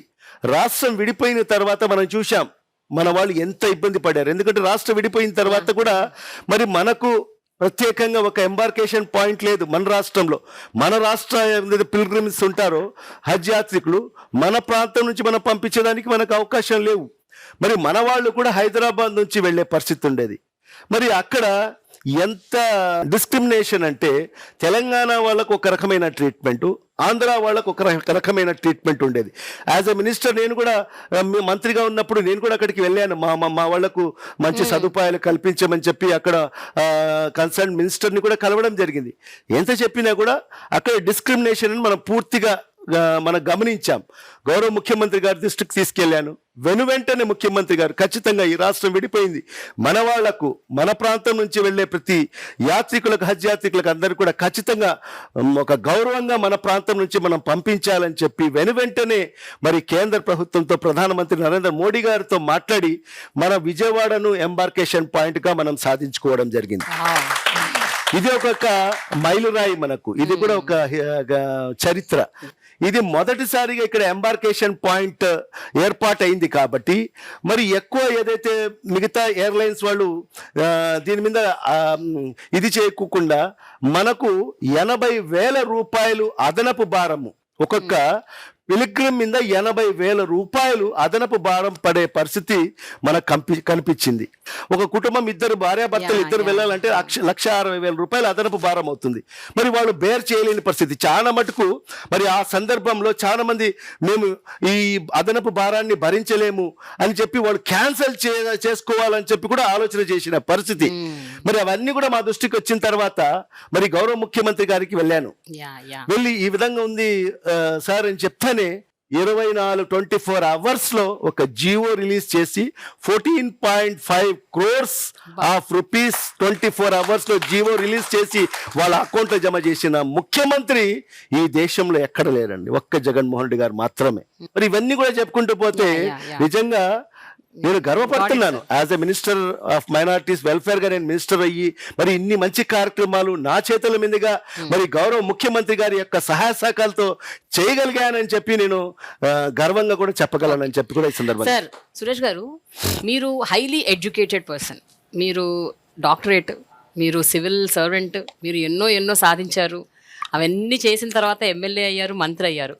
సార్ మీరు చెప్పండి, పొలిటికల్ ఫీల్డ్లో ఎడ్యుకేటెడ్ పీపుల్ ఉండాలి అని అనుకుంటారా, లేకపోతే ఎవరైనా పర్లేదు అనుకుంటారా?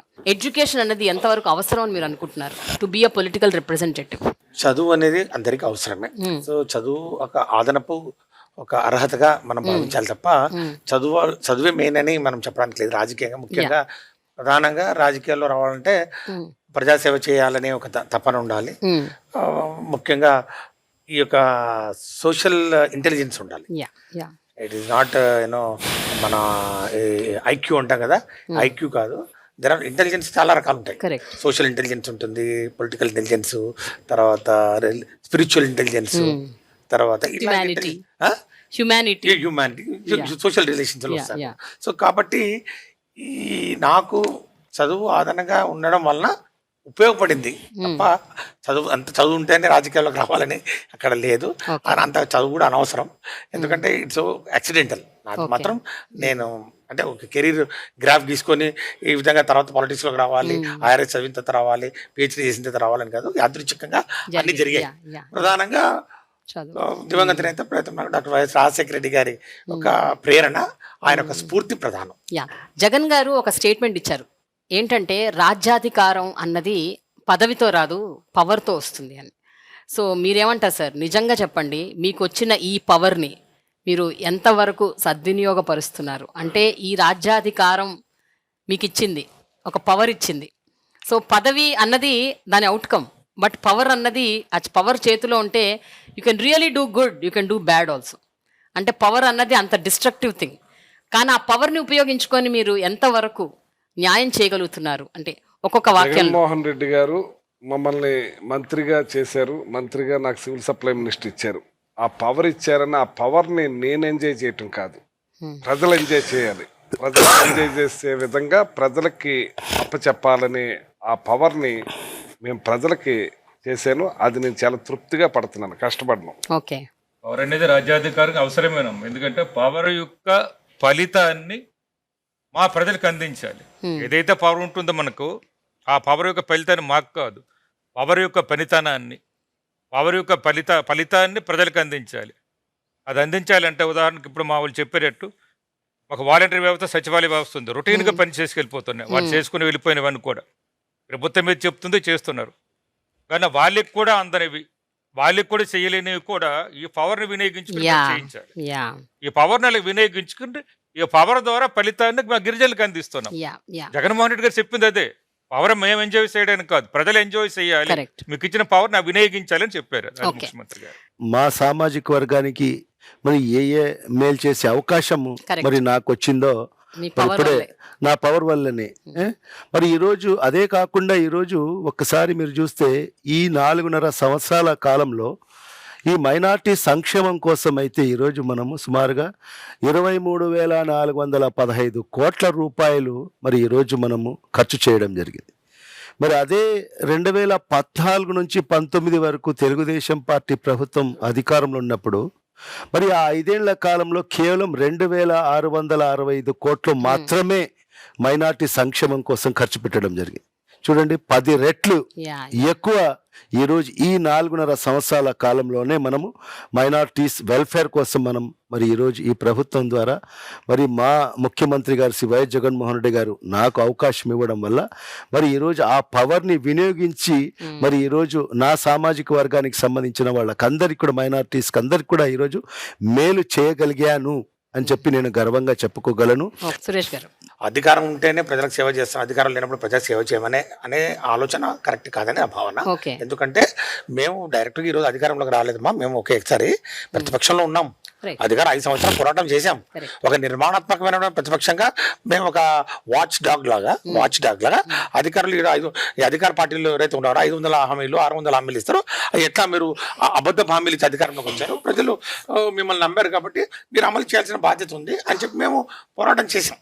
కాబట్టి మనం ప్రజల పక్షాన ఉండడం ముఖ్యం, ప్రజల కోసం మరి పరితపించే ఒక నాయకుడు ఉండడం చాలా అవసరం.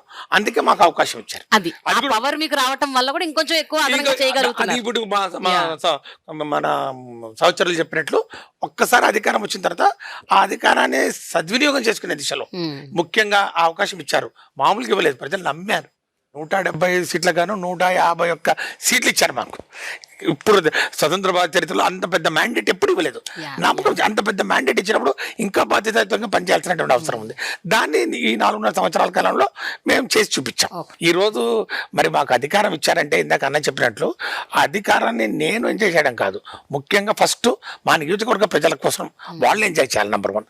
నంబర్ 2, నా జాతి దళిత జాతి మాదిక సామాజిక వర్గం నుంచి ఒక మంత్రి వచ్చినాడంటే ఈరోజు సురేష్ నన్ను చూడలే, మావాడు వచ్చినాడికి ఎవరు జగన్ ఇచ్చినాడు. సో ఫస్ట్ జాతి ఎంజాయ్ చేయాలి, నియోజకవర్గ ప్రజలు ఎంజాయ్ చేయాలి, యావత్ రాష్ట్రం కూడా. ముఖ్యంగా జగన్ అన్న ఒక డ్రీమ్ క్యాబినెట్లో మేము మరి మంత్రిగా ఉన్నాం కాబట్టి ఆయనను చూస్తాం మమ్మల్ని.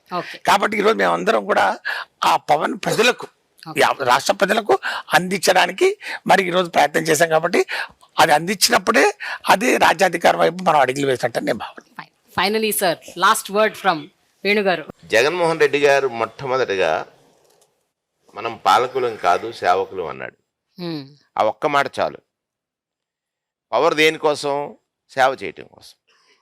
సేవ చేయటం కోసం పవర్ ఇచ్చినటువంటి ప్రజలకి బాధ్యతగా సేవకుడిగా జీవించటమే పెద్ద గొప్పతనం. సో నేను as a BC welfare minister నాకు ఇచ్చినప్పుడు నా వాళ్ళకు సేవ చేసే అవకాశం నాకు చాలా గొప్పగా వచ్చిందని భావించినప్పుడు మొట్టమొదటిగా 56 కార్పొరేషన్లు ఏర్పాటు చేశాం. అంటే తన కులం పేరు చెప్పడానికి కూడా భయపడేటువంటి వారిని రాష్ట్ర స్థాయి నాయకత్వం ఇచ్చి వారి కులానికి సంబంధించిన సమస్యల్ని ప్రస్తావన చేయటానికి ఒక వేదిక. 56 కార్పొరేషన్లు ఒకే చోట, మళ్ళీ అక్కడ సమాజంలో అందరూ కలిసి ఉండాలనేటువంటి భావన. అందరికీ కూడా ఆఫీసులు ఏర్పాటు చేయడం కానీ దానికి సంబంధించినటువంటి ప్రతి అంశంలోనూ కూడా శ్రద్ధ తీసుకున్నాం. దానితో పాటు ఇవాళ కులగణన అది బీసీల ఆకాంక్ష, ముఖ్యమంత్రి గారికి చెప్పి దాన్ని పరిష్కరించగలిగాం. నేతబిడ్డ నాడు ఆత్మహత్యలు చేసుకున్నటువంటి పరిస్థితి నుంచి ఇవాళ ఇంజనీరింగ్ చదివి ఆ కుటుంబం నేత వృత్తి నుంచి ఉన్నత స్థితికి ఎదిగిపోయింది కదా. దానికి కారకుడు నాడు రాజశేఖర్ రెడ్డి, నేడు జగన్మోహన్ రెడ్డి అన్నప్పుడు నిజంగా ఎంత ఆనందం వేసిందంటే, ఎవరికైతే కష్టం వస్తుందో ఆ కష్టాన్ని తీర్చేవాడు దైవం అయితే ఆ కష్టాన్ని చెప్పకుండా తెలుసుకుని తీర్చేవాడు ఈ జగన్మోహన్ రెడ్డి గారి కుటుంబం అనేటువంటిది నేను స్పష్టంగా చెప్పగలను. అందులో నేను బీసీ సంక్షేమ మంత్రిని.